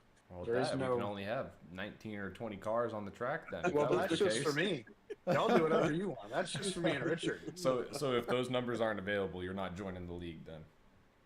No, I'll figure something out. Yeah, I'm not gonna lie. If I ever join another cup or another oval racing league and 56 ain't available, I probably won't be joining that league. We should try to do 65. Just no. Ooh. What? I mean, hey, What kind of number is 65? I don't know. The opposite of 56? I guess it would be inverse. I don't know, the opposite. Semantics here. Exactly. Oh, man. All right, on to the last question, the greatest question of all. A little biased there. But you're on a long road trip, Brendan. You stop at a gas station. What drink and what snack are you grabbing? Well, drink. Steven, you changed it for me. You and Zach single-handedly changed it for me. It is now a Celsius that I get. Nice. It used to be like a Red Bull or I don't know, Dr. Pepper or something, but it is now a Celsius, thanks to the Daytona trip we took as well. Well, I'm sorry, but I've changed to Advanced GG since then. See, I can't do it because it supports Richard. It doesn't support Richard. It supports the league. The league directly. I know. That was a joke. That landed poorly. It doesn't give me heartburn as much as Celsius did. Really? Well, Yeah. I might have to try one then. So. All right. That great little ad. See, now he's swapping me again. I'm sorry. The sour green apple, by the way, it tastes just like Celsius. So sorry. Go back to it. Your snack. All right. Whatever. We'll figure it out. I'll have to try it. And my snack. So there's 2 snacks that I always get. Never fails. Sweet tart ropes. Have to get like 2 or 3 packages of those. That is I don't care how much sugar I eat. That's a road trip item for me. And then sunflower seeds. You have to get sunflower seeds to chew on, especially if I'm driving, because if I don't have like some sort of activity while I'm driving, it can be bad. Specific flavor? Well, I'm kind of adventurous with that. I'll typically go for the original, but and I've done ranch before, which gets kind of bleh after a while. And barbecue, which again gets kind of meh. So I don't really have a specific flavor. I just go for original because it's, as I've adventured on to other ones, the original's just been the best one. Gotcha. I'm going to be honest. I think that was the best answer for that question. The one that I agree with the most. So therefore, if I agree with it, it is the best. Amen. But no bias. No bias again. But that is the number one answer. For that question. But Brendan, thank you so much for participating in the guest segment and setting time aside to be with us today. Yeah, really absolutely. appreciate you being here and being part of this league. It honestly feels like since the beginning. I know it technically wasn't, but you Yeah, are. 4 races. I'm gonna go back into the hauler situation, and you are a veteran. Um, Oh, he I did. He gotta, went I there. feel yeah. like I gotta clarify because I've said some things and it's getting taken out of context by some people. I have issues with rookie drivers. I'm not saying rookie drivers are the problem. No, no, Fair enough there. I shouldn't have even said anything about it. I was just poking the bear there doing that. It worked. It did work. But no, Bear has been tickled. thank you so much for this. And let's go on to our third trivia question of the evening, and then we'll get into some fun NASCAR news because we actually have a couple of things we can talk about now. It seems like because we're getting closer to Daytona here. Oh man, we got a whole bunch of racing news to talk about. It's awesome. It is awesome. We are less than a month away from Bowman Gray, and then just about a month away from Daytona. Ooh, that's a good one. But let us go here. Bang. Look at that. The question's not even on the screen already. Look at that. So we're going on our third question of the day. Are you ready? I'm going to take that silence as a yes. Thank you, Brendan. How many times has Helio Castroneves won the Indy 500 and Daytona 24-hour combined? Your 30 seconds begins Dude, that's now. tricky there. That is a tricky one, honestly. I had to get a question that was themed. I think I know this one. I think I got this one. Is that even on there? Six is not an option, Brendan, but I'll let you take it if you want it. You're already a failure. Oh man. I need to get my eyes checked in. Wow. I think I'm the one that needs to get my eyes checked. It's the smallest screen for me out of everyone, I'm sure. We got a 6 and 2 5s. Another 5. Give y'all another 10 seconds here.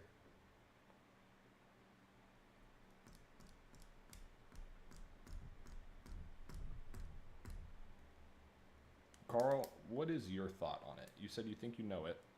Yeah, I think I know it. I think it's 5 because he's won 4 times at the Indy 500, and I think he's been on the winning team for the 24 once. Interesting. Another 5. Well, according to my research, the correct answer is 7. Interesting. And that would be 4 Indy 500s, like you said, Carl, and 3 Daytona 24 hours. At the end of the day, I am not a Helio Castroneves aficionado, but that is what I had found. And if y'all find data that proves me wrong, please feel free, because everyone got it wrong according to my data. Streak is over for anyone. He is a 3-time winner of the 24-hour race of Daytona consecutively in 2021 with Wayne Taylor, 2022 and 2023 with Meyer Shank. Well, thank you, Richard, for confirming. And in addition to the overall 2020 IMSA championship with Team Penske. Well, there you go. I do think he had, going right into the NASCAR news, I think he qualifies for that, what's it, that driver exemption? Yeah. What do they call it? I do believe he actually will be. If he doesn't make the 4 spots that are available, he will be the 41st car. So he's in the 500 regardless. Yes. Yeah. Going into that, NASCAR came out with a couple new rules going into this season. One being that special driver provision. I forgot what the actual term is, but it's essentially a driver that, for all intents and purposes, is a Hall of Fame-esque driver or a legendary driver in another discipline, can apply to race in a NASCAR race as an open car with a 90-day advance notice, I think, with NASCAR. And they're guaranteed a spot in the race if approved. But NASCAR didn't give the criteria for that, so that's totally up case-by-case basis for what NASCAR wants to approve or not. I do know he is the only one considered for the Daytona 500, Coulter, we did talk about race results. I can talk about them again if you would like, though. Better pull up Destin's picture to satisfy Richard. Oh, sorry. Doing it right now. There you go. It is the open exemption provisional is what Yeah. you'll be using. Thank you, Richard. Yep. And, Which I just read qualifies you for the All-Star race too.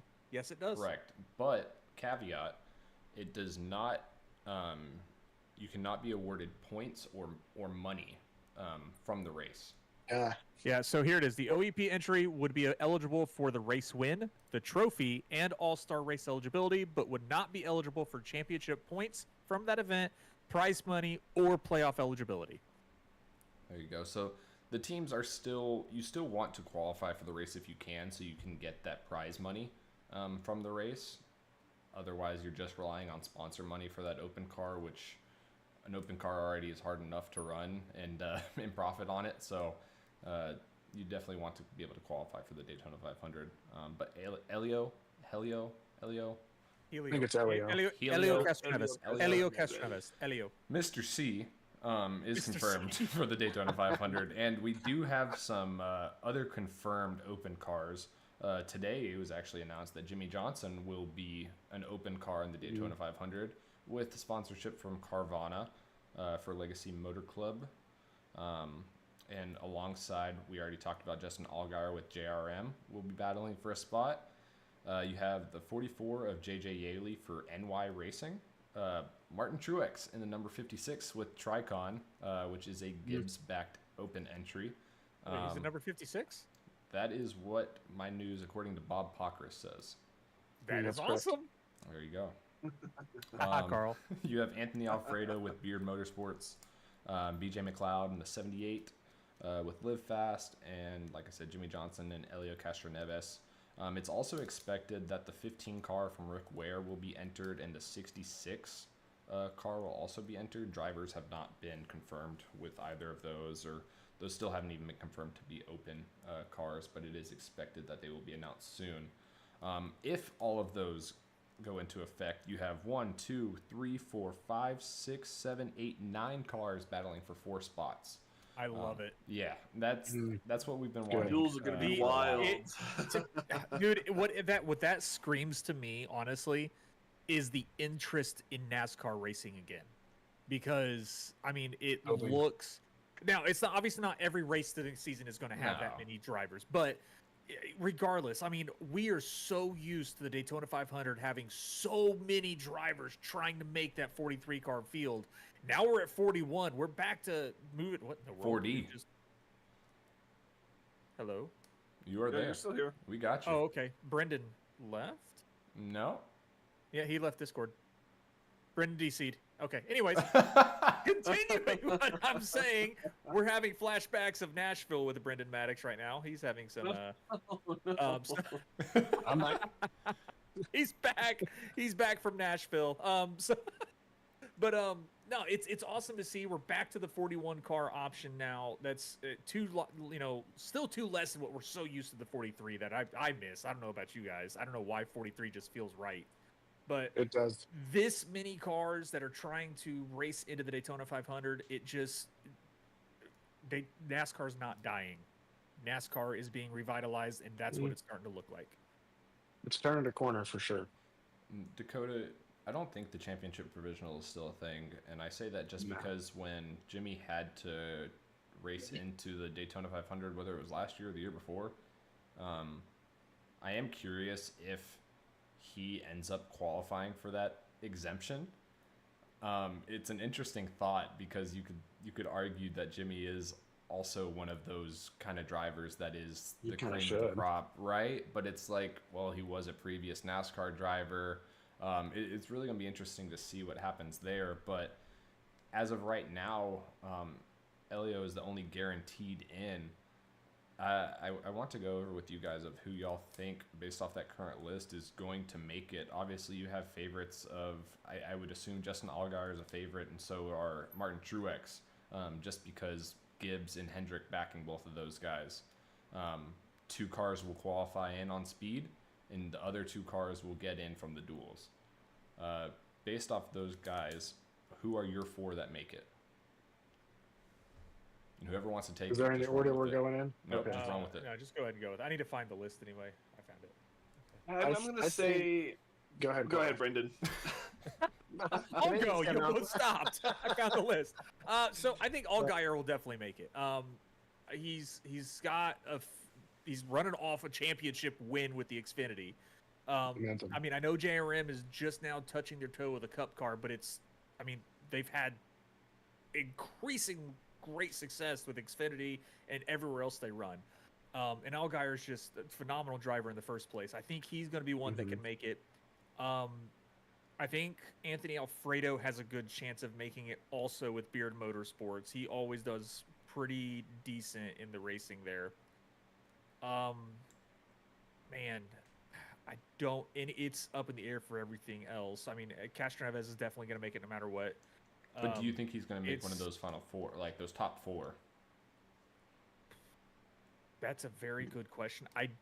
I want to say yes, because it is with Trackhouse. It's with a team that's already established.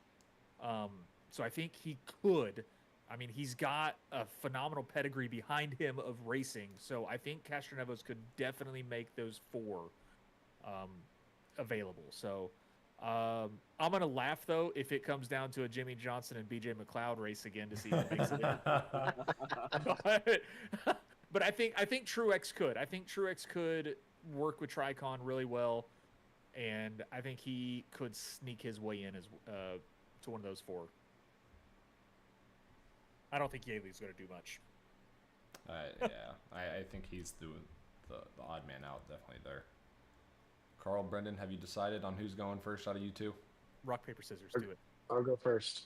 I can't see Carl on my screen, so I'll just go first. I'll take it. I think 2 cars get in on speed. I'm going to say JRM with Allgaier.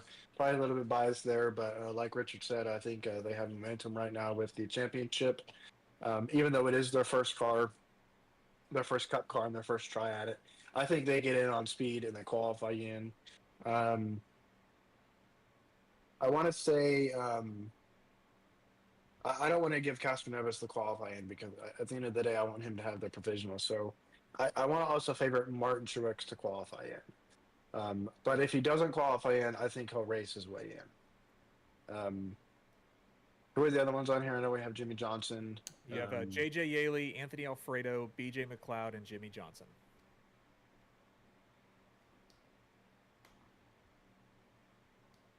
I don't think J.J. Yaley gets in. Or if he does, he's going to be fighting McLeod on it. Johnson will either qualify his way in or race his way in. I'll put him as racing his way in because I don't know if he'll qualify in. Man, I don't know. I'll put Johnson as qualifying in and Alfredo as racing in as well. So Allgaier, Johnson, Alfredo, and Truex. Yeah. All right. And Carl, you're the man on the board. All right. I think this is actually pretty simple. Castroneves, I think, is going to get in no matter what. He's pretty well versed in just about anything you can drive. He actually, let's not forget, he ran in the SRX series for a few seasons too. So he can wheel and deal in just about anything. I would like to think JRM, and this has been in the works forever. So I think Allgaier is going to get in, and those Chevys are going to go screaming. It's going to be fun to watch. I will put my faith in the other 2 of Martin Truex and Anthony Alfredo, just because Martin Truex has one last try to win a super speed. I don't even care it's a 500. It's a super speedway race for me. So he has one more chance. And then the Pasta Man, I just think he has the experience. He knows how to run these cars, how some of these super speedway races go. So I think if anyone has an outside shot, he may not be able to qualify his way in, but race his way in during the duel, I'll take Fast Pasta. All right. Well, thank you all for that. I want to address Dakota real quick, actually. He brought up the LaJoy if he gets a ride in the 15 for Rick Royer Racing. I think that would be a perfect opportunity for him. I was actually thinking that when we were talking about numbers, because you said 15 and 66 weren't picked yet, and I was like, I bet you LaJoy goes with Rick Ware for the 15. I was thinking that, and I was like, that's funny that Dakota said that, because I could see that happening. I could totally see that happening. I think that would be great, and that's real competition for one of those spots. So to back up the Allgaier, because I know like JRM, it's first Cup car and everything like that, but you know the momentum. You got to realize JRM is more than likely backed by Mr. H. Oh, it was confirmed. How much though? Their engine is a Hendrick engine. Yeah, so they're going to have some insider info and knowledge and how definitely they're getting in. Yeah, it is basically a Hendrick's fifth car in the field. See, I didn't know how much Hendrick was helping them, because I was listening to the podcast and it sounded like they went out and they bought the car, they bought all the parts they needed. And obviously in that, they're like, hey, Hendrick provided us the car. Well, so I don't know what level of involvement Hendrick actually has with that. It's interesting that Hendrick is a minority owner of Junior Motorsports. So they are definitely playing a loophole a little bit there to get an extra car when they're technically not allowed to. So you would definitely think Allgaier is going to get in on speed if he's matching those Hendrick guys.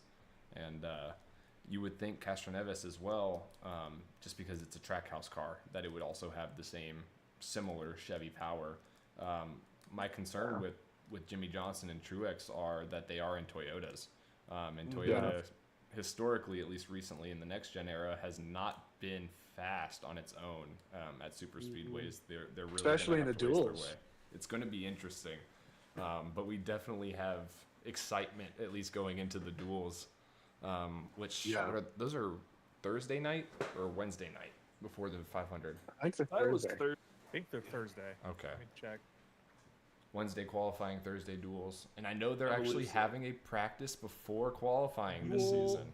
Duel 1, Thursday, February 13th at 7 p.m. Duel 2, Thursday, February 13th, 8:45 p.m. Oh, and perfect. It's the day before Valentine's Day, so we can actually watch it. There you go.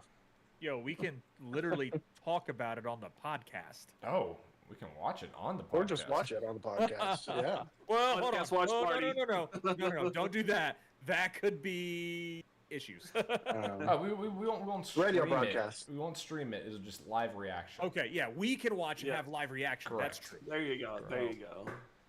But there you go. Get around those regulations, guys. Yeah, but we can have like a small little podcast watch party for the second duel and have live reaction with it and everything. Oh man! So what else we got to cover? That'd be really cool. It would be really cool. I think we should cover the practice. Maybe you guys covered it in another one, but I'm unsure. I know that got changed, but is it just for like the Daytona 500 and big races, or do they have like 20 or 30 minutes of practice every single race again?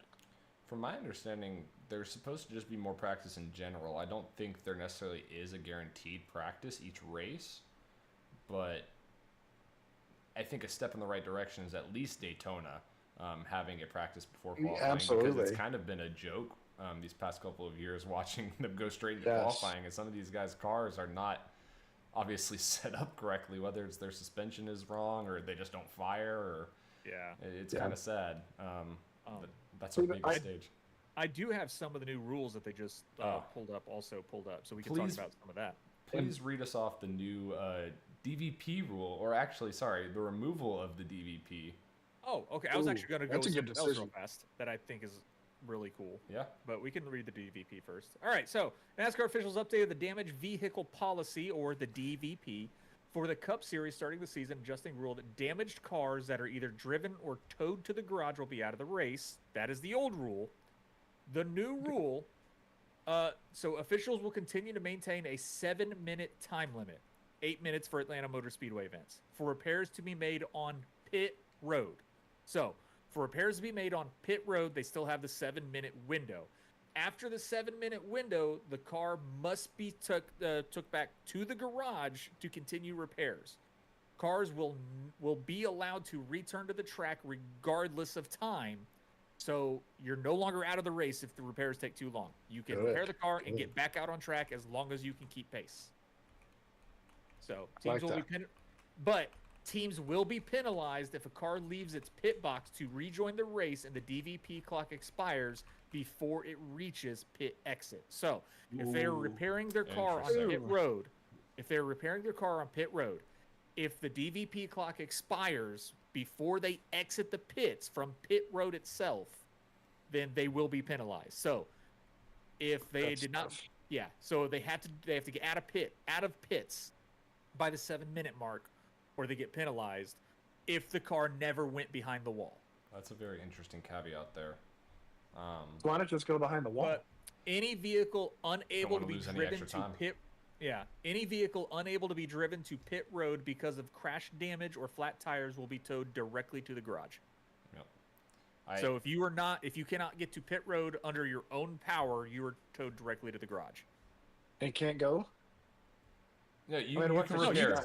You can repair. Okay, good. That's but even if it's just like if you have 0 damage to your car and it's just flat tires, you're still getting towed to the garage. Correct. So put 4 tires on it and get back out on track.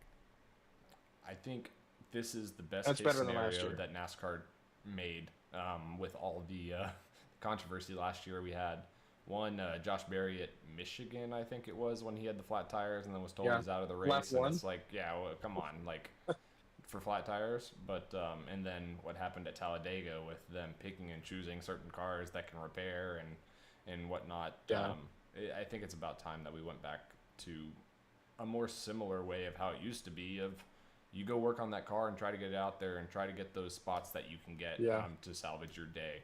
So we might have some modified looking cars again. And I'm fine with that. I mean, they do still have to meet minimum speed. Yeah. So what that is I don't know, but... but at Martinsville, we're going to see some cars with no fenders. Yeah, I can't wait to see that. Yeah, I know. It's going to be fun to see. It's going to be weird seeing the next gen with no fenders. I know, right? It's going to be wild. So I love that DVP change. I think all the drivers are all for that because, it's obviously something we can fix. We should be able to go back out on track because if someone else wrecks to the point where they can't fix it, like a complete blown motor, like that's a position we can get. That's extra points. I think that is a fantastic change. I think that's a step in the correct direction that we all want to see. Mm-hmm. Agreed. So moving on from DVP, a big one is the playoff eligibility. So we ran into it last season with Kyle Larson missing out on the 600. They had to put a waiver in for him to be able to be playoff eligible. So this year, if competition officials grant a waiver for playoff eligibility in some circumstances, that driver will forfeit any playoff points accumulated in the regular season and will start the playoffs out at the minimum 2,000 points. I agree with that. I think it's awesome because it promotes the drivers to be at every single race. Now, there obviously are exemptions to that. Playoff points would not be forfeited in the event of a medical absence, missing a race for the birth of a child or a family emergency, or if age restrictions prevent a driver from racing a full season. Those are the only 3 that they have mentioned that will not forfeit their playoff points. I'm sorry, say that last one again. I know. I think it's if someone's 17 and is 18 in the middle of the season and joins. That is if age really restrictions prevent a driver from racing a full season. Who's that for? I bet you that's gonna. Well, no, because Connor Zilic is 18 now. But I do think it allows them if someone needs to get brought up during the season, it allows them to become a competitor right away. I mean, I think that's weird because you can't race a full Xfinity season unless you're 18. And generally, you can't, you're not moving up from Xfinity to Cup that quick from 17. But then it also applies to Xfinity then. It must, rules. yeah. And I would assume truck then as well because it's overall it's NASCAR sense. rules. So yeah, that's interesting. I didn't know that specific detail of it, but yeah, I think the playoff points being forfeited for a waiver is a good balance. Mm-hmm. Of that. I couldn't agree more. I was on the fence last year when Larson got that waiver because at the end of the day, if anyone deserves the waiver and deserves to actually be in the playoffs, it's Kyle Larson. I mean, you can't even really argue it. He's the most talented driver in the Cup Series.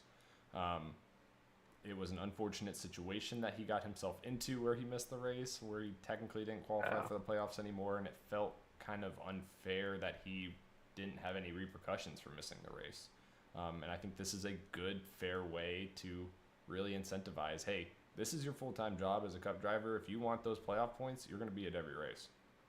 Yeah, and I know it sucks because in prior seasons, I mean, drivers, that's like a I don't know, like a huge accomplishment to do the double there, the 500 and 600 Yeah. the same day. Is it going to take that away? So, I mean, in the fact that the Indy 500 ran a little longer, not his fault, but Mr. H did make the decision, finish the 500 and we'll get you to the 600. And it wasn't his fault that the 600 was called due to rain. Zach, I can assure you the track was not dry in the slightest. At the 600? Yes. It looked dry on TV. It looked dry on TV, but it was the most humid, wet air, and it was like they were drying the track and just moisture kept coming up and coming up. Like, yeah, that's the South for you, man. Yeah, it was not pretty. It wasn't Larson's fault, but at the end of the day, it was his fault for prioritizing the Indy 500. Yes, I think that's really and Mr. H's fault. Correct, and it's an unfortunate circumstance, but I can assure you that if that's the situation this year, he's going to be more determined to get to Charlotte to ensure that he's getting his playoff points. Yeah, Mr. H is going to be, it's going to be a hard decision for Mr. H to make the decision like, hey, do you finish out the 500 that we, again, dropped a lot of money and time into you doing a second year in a row, or do we make sure you have the playoff points that you've already accumulated? It's going to be a decision they kind of make on the fly, because if he doesn't have any playoff points at the 500, forget it. I can't say forget it because you can still accumulate playoff points, so... It's a tough decision. It's going to be, and it's really only for that moment because nobody's going to miss a race. Other than that, I mean, but if you do get suspended, Yep. if you get suspended, you still forfeit your playoff points. So it's a thing. It's going to be interesting. The whole suspension element is, I think, a really good deterrent as well now. Because those playoff points, some of these guys are getting 30 or 40 on odd playoff points if you're one of the guys that are getting a lot all throughout the season. So that's a big step back going into the playoff at the bottom and trying to claw your way up that whole whatever 9 weeks. So yeah, it's going to be tough. All right, what else? I think it'll dissuade people from doing the double again. Though Maybe. I'm curious, it sounded like last year that Larson and Hendrick already had planned to do, and maybe even paid for the double again. Like they already committed to it last year. Maybe, obviously I don't know the details on that, but from the sounds of it, they were committed to doing it again. So, they were not committed directly after the 500, 600 situation. It was about a month or so after that, because Kyle Larson said he wanted to do it again. He wanted a better attempt at it. Because I forget, something had happened that kind of messed something up during the race for him. I don't remember what it was. I think he had an issue with the car. I can't remember either. Something. But he wanted another shot because he felt like he could have performed better than what he did.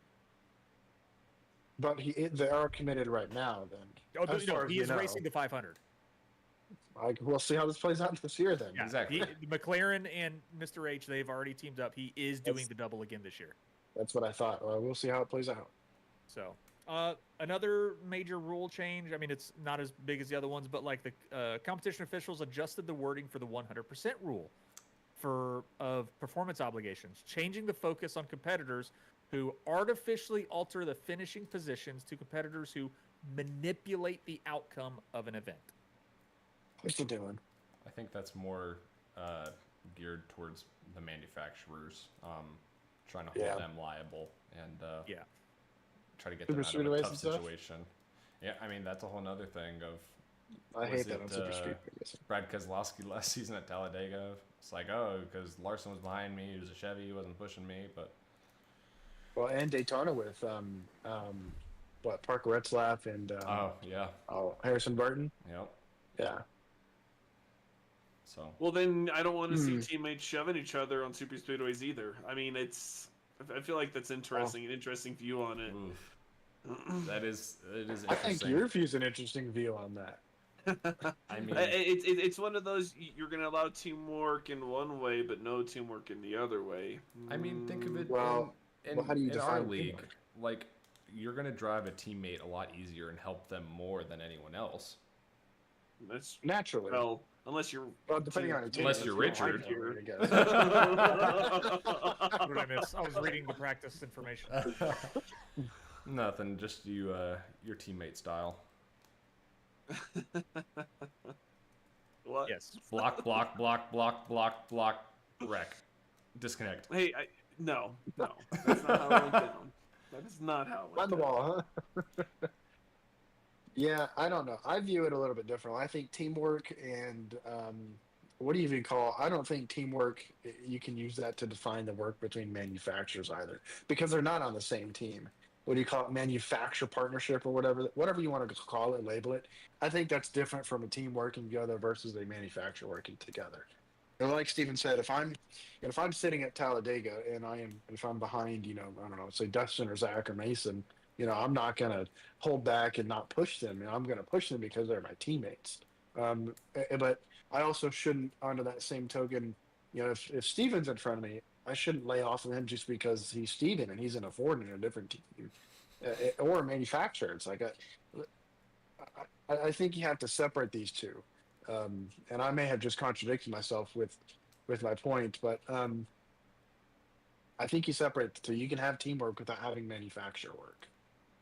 It's just in a situation that NASCAR is in with the manufacturers of they are the biggest sponsors in NASCAR, so they kind of have to play however the manufacturers want to play because they're the one paying the bills for a lot of the activities that they do. But yeah, hopefully that at least deters some more race manipulation between manufacturers.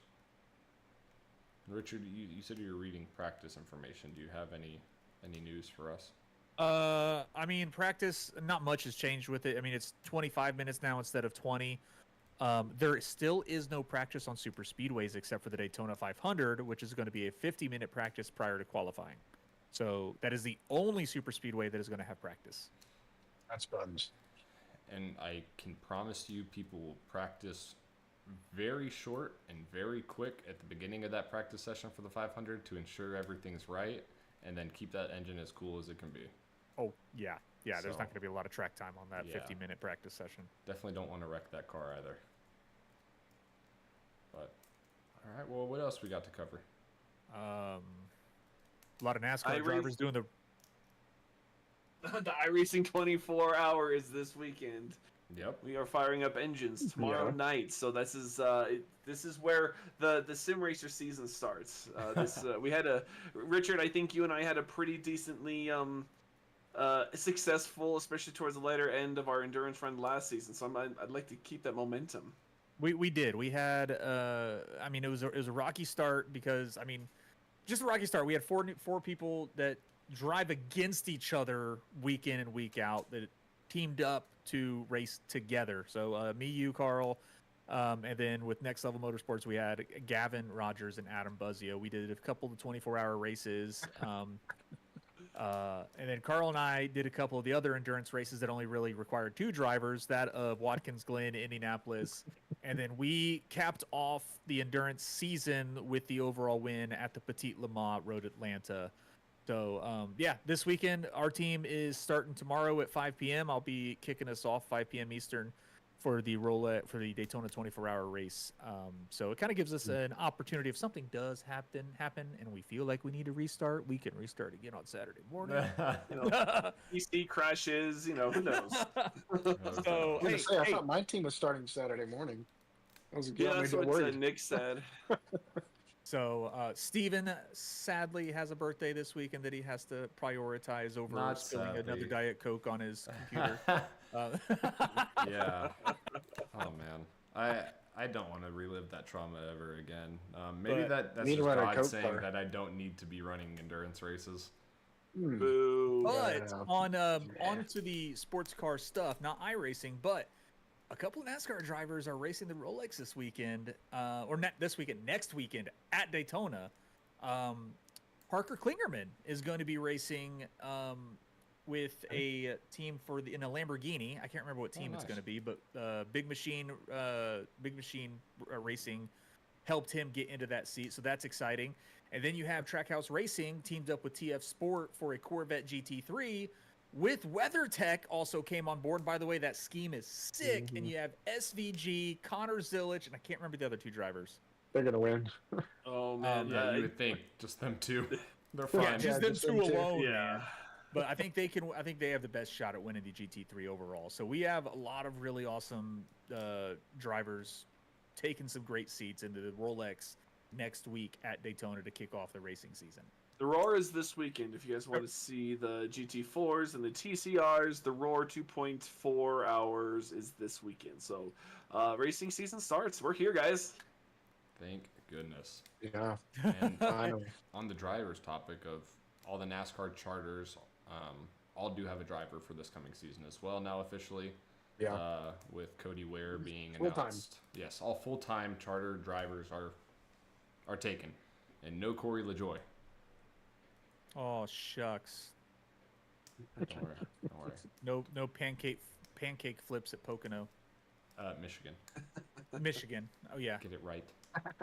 Or no wrecking Kyle Busch it was wrecking Kyle Busch at Pocono. That's what it was. Yeah. But yep, racing season is just starting, and I'm pretty sure we're missing it a lot. Chili Bowl predictions from Dakota. I don't have any predictions. Anyone? No predictions. Kyle Busch. I don't know. Yeah. When is it actually? I might be up in Tulsa. Today, or no, it's Saturday. So. Saturday's the Chili Bowl finals. Don't care then. Carl? You know, unpopular opinions. I really don't care because anytime you have a Christopher Bell or a Kyle Larson or someone like that show up, what does it matter? Because they're most likely going to win it. I know that these guys go out to do more track time, get more seat time, hone their skills. But the Chili Bowl, some of these smaller stuff, that's not the Daytona 500, that's not the Indy 500. Leave it to those guys. That's how those guys are getting started. I think it detracts a lot of attention from those guys moving up in their own circle there versus these big guys coming down. I know it probably brings that event a lot of money, a lot of attention, but I kind of disagree with it. Well, why not? That is a hot take with the experience, because I think Chase Briscoe's gone down there, and Kyle, I think Kyle Busch is there, but I don't know what his dirt experience is. But I know Briscoe ran on dirt. So, I mean, he's kind of a dirt guy, isn't he? So how is that not... Him, Christopher Bell, over the winter, SVG went back down to New Zealand and Australia and has been racing wing sprint cars. That's right, too. But how is it not fair for them to run against someone who is in the... they're in a different level of professional racing, but they're at a higher level. Obviously, I'd argue if these other guys they're racing against are getting their start, why is it not good for them to run around a Chase Briscoe or a Christopher Bell or whoever else is in the dirt room that does the Chili Bowl? And again, like I said, it's not necessarily them running against them; it's them running against themselves. I want to see. I don't like these more experienced guys. These guys with obviously more money behind them. So you have Kyle Larson making a ton of money for NASCAR. He's won all these races, and then he goes and wins the Chili Bowl. What I'm more focused on is letting those opportunities. That prize money could go to those teams that actually run it, instead of putting a dime essentially in Rick Hendrick's back pocket. It doesn't jive with me, because what's the grand total for that? Is it $100,000 or something for the Chili Bowl? So what's $100,000 going to do for Kyle Larson, Hendrick, or that team at all? Well, no, if I was a millionaire, I'd still like $100,000. Yeah, but that can stay with the teams who do that regularly, that are in that circuit. They're in a certain championship or something like that. It's the principle of the thing, and it kind of bothers me. That's all. I guess my only argument to that, Carl, is and maybe also I'm ignorant to dirt racing. I'm not very fluent in the dirt world, but when I hear the Chili Bowl, I think of it as their Daytona 500. Is that correct? I do believe their Chili Bowl is their prime. It is their premier race. Yeah. And we look at the Daytona 500 in NASCAR, and we welcome a bunch of names from People to other come in. series and people to come in and compete and try to win it. No, they typically don't end up winning it, but I don't think we would throw a big fit if Helio Castroneves ended up winning the Daytona 500 because he took money from a smaller team. Well, the difference there is that's at the top level. Like there's no moving down. You're not moving down to race the Daytona 500. But this is the top level of dirt racing. But that's not dirt racing. Oh no, mini sprints maybe, but okay. Mini sprints. See, it's a single car in a single racetrack, and it brings it just bothers me when these attract what 80, sometimes 100 cars and teams. And they do like a week of eliminations, and they go down heat after heat after heat, and then eventually you get to the end. But most of the time, if you have these big teams coming to do that with these big name drivers, they're gonna take those spots. And this is like Max Verstappen going from F1 to racing F3.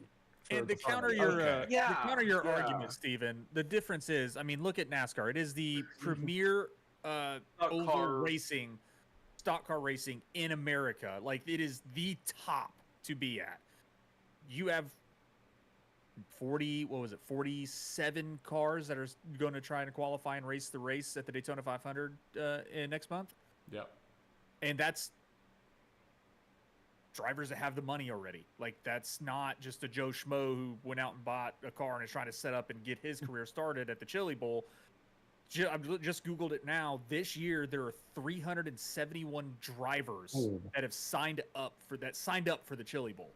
So, I mean, that is a lot of no-name, like, mom and pop shop people who just drive these that are there trying to get a bonus to help their career get started. Whereas, and get it, I'm not saying that the NASCAR drivers don't need to be there, because that's where a lot of their roots started. And it's great to see them going back and doing that. But I understand where Carl's coming from, is that does take away from a smaller team getting that bonus to be able to boost their career to try to get further also. Don't you think those drivers actually enjoy being able to race with some of these yeah. I bet legends? they do. Oh, I'd love it. Like, I don't know. It's I would hate it if I'm like trying to go guess. for a win. But I mean, at the same time, like, I'm racing side by side with them. That's freaking awesome. I like Kyle Larson for this win at the Chili Bowl one year. And I mean, I guess that just shows my ignorance of dirt racing. I don't necessarily understand the dynamic of, if it is more so of like a cup driver going into truck and quote unquote bushwhacking like they used to in the Busch series, then I guess I would be against it. But I don't have enough really information to comment further then. But, well, we do have an admin meeting that we probably should get started here before it gets too late. Yeah, and I've got a few races I still got to do to get my yeah, you do. Oh goodness! We won't get back tonight, Carl. Shut the fuck up. Well, let's go ahead and wrap us up. My bad. Brendan, thank you again for joining us this week. Yeah. It's really been a great time and an honor to have you on here. We got one more thing for me, if you remember. We do have one more thing, and there was knowledge to me today that there was a bet between Brendan and Evan Patinko for the Texas-Ohio State Cotton Bowl game that happened last weekend, with Ohio State taking it, O-H-I-O, thank you. Oh. But no, I appreciate you trying, Richard. I didn't think anyone was going to actually help me. I don't watch college football, so I just assume like he's spelling it, so I-O. I appreciate it. But with Ohio State winning, Brendan has to run a special paint scheme this week. Oh, yeah. I believe, Brendan, is that right? This week at Chicagoland. And without further ado, there she is. So, does it burn your skin already? I told Steven whenever I sent him the pictures earlier today that I puked several times making this car. Which is funny because I still want it to look good. Obviously, it's got the chrome number and the metal flake on it. And I still want it to look good and represent Ohio State well. And you know, I don't want to just say him, but I can draw. No, it's Ohio State, you know, really ugly paint scheme.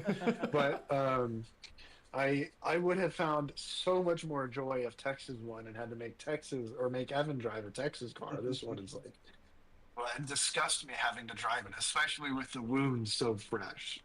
That's awesome. I'm so glad Justin Nunley. We need to do that more between people, of have those little friendly bets for. We do. We need paint to schemes. make that a more public thing in the Discord and see if anybody would be willing to jump on that.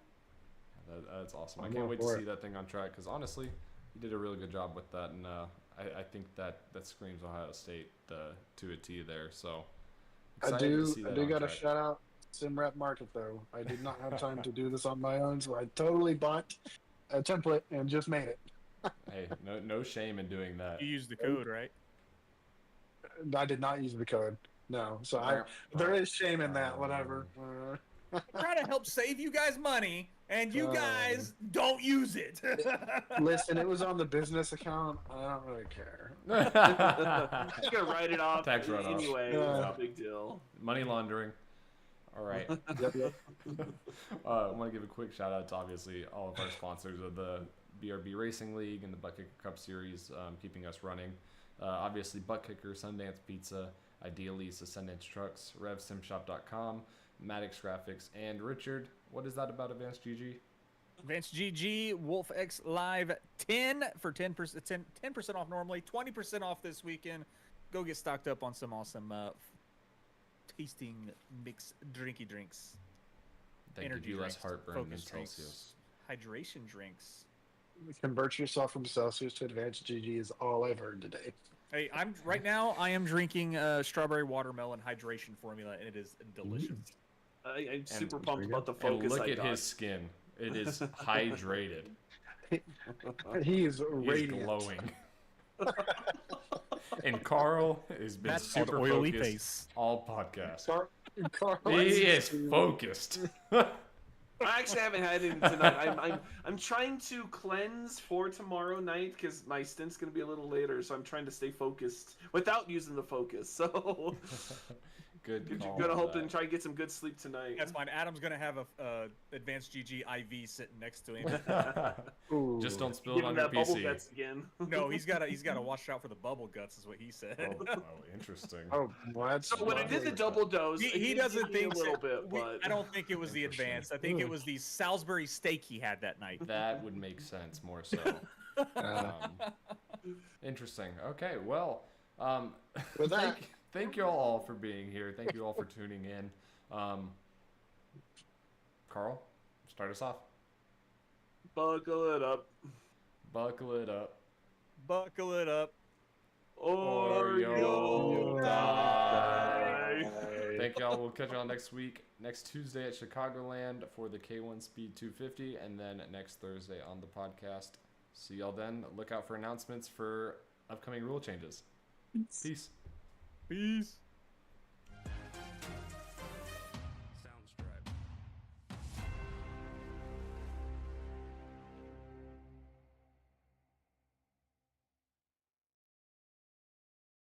Soundstripe.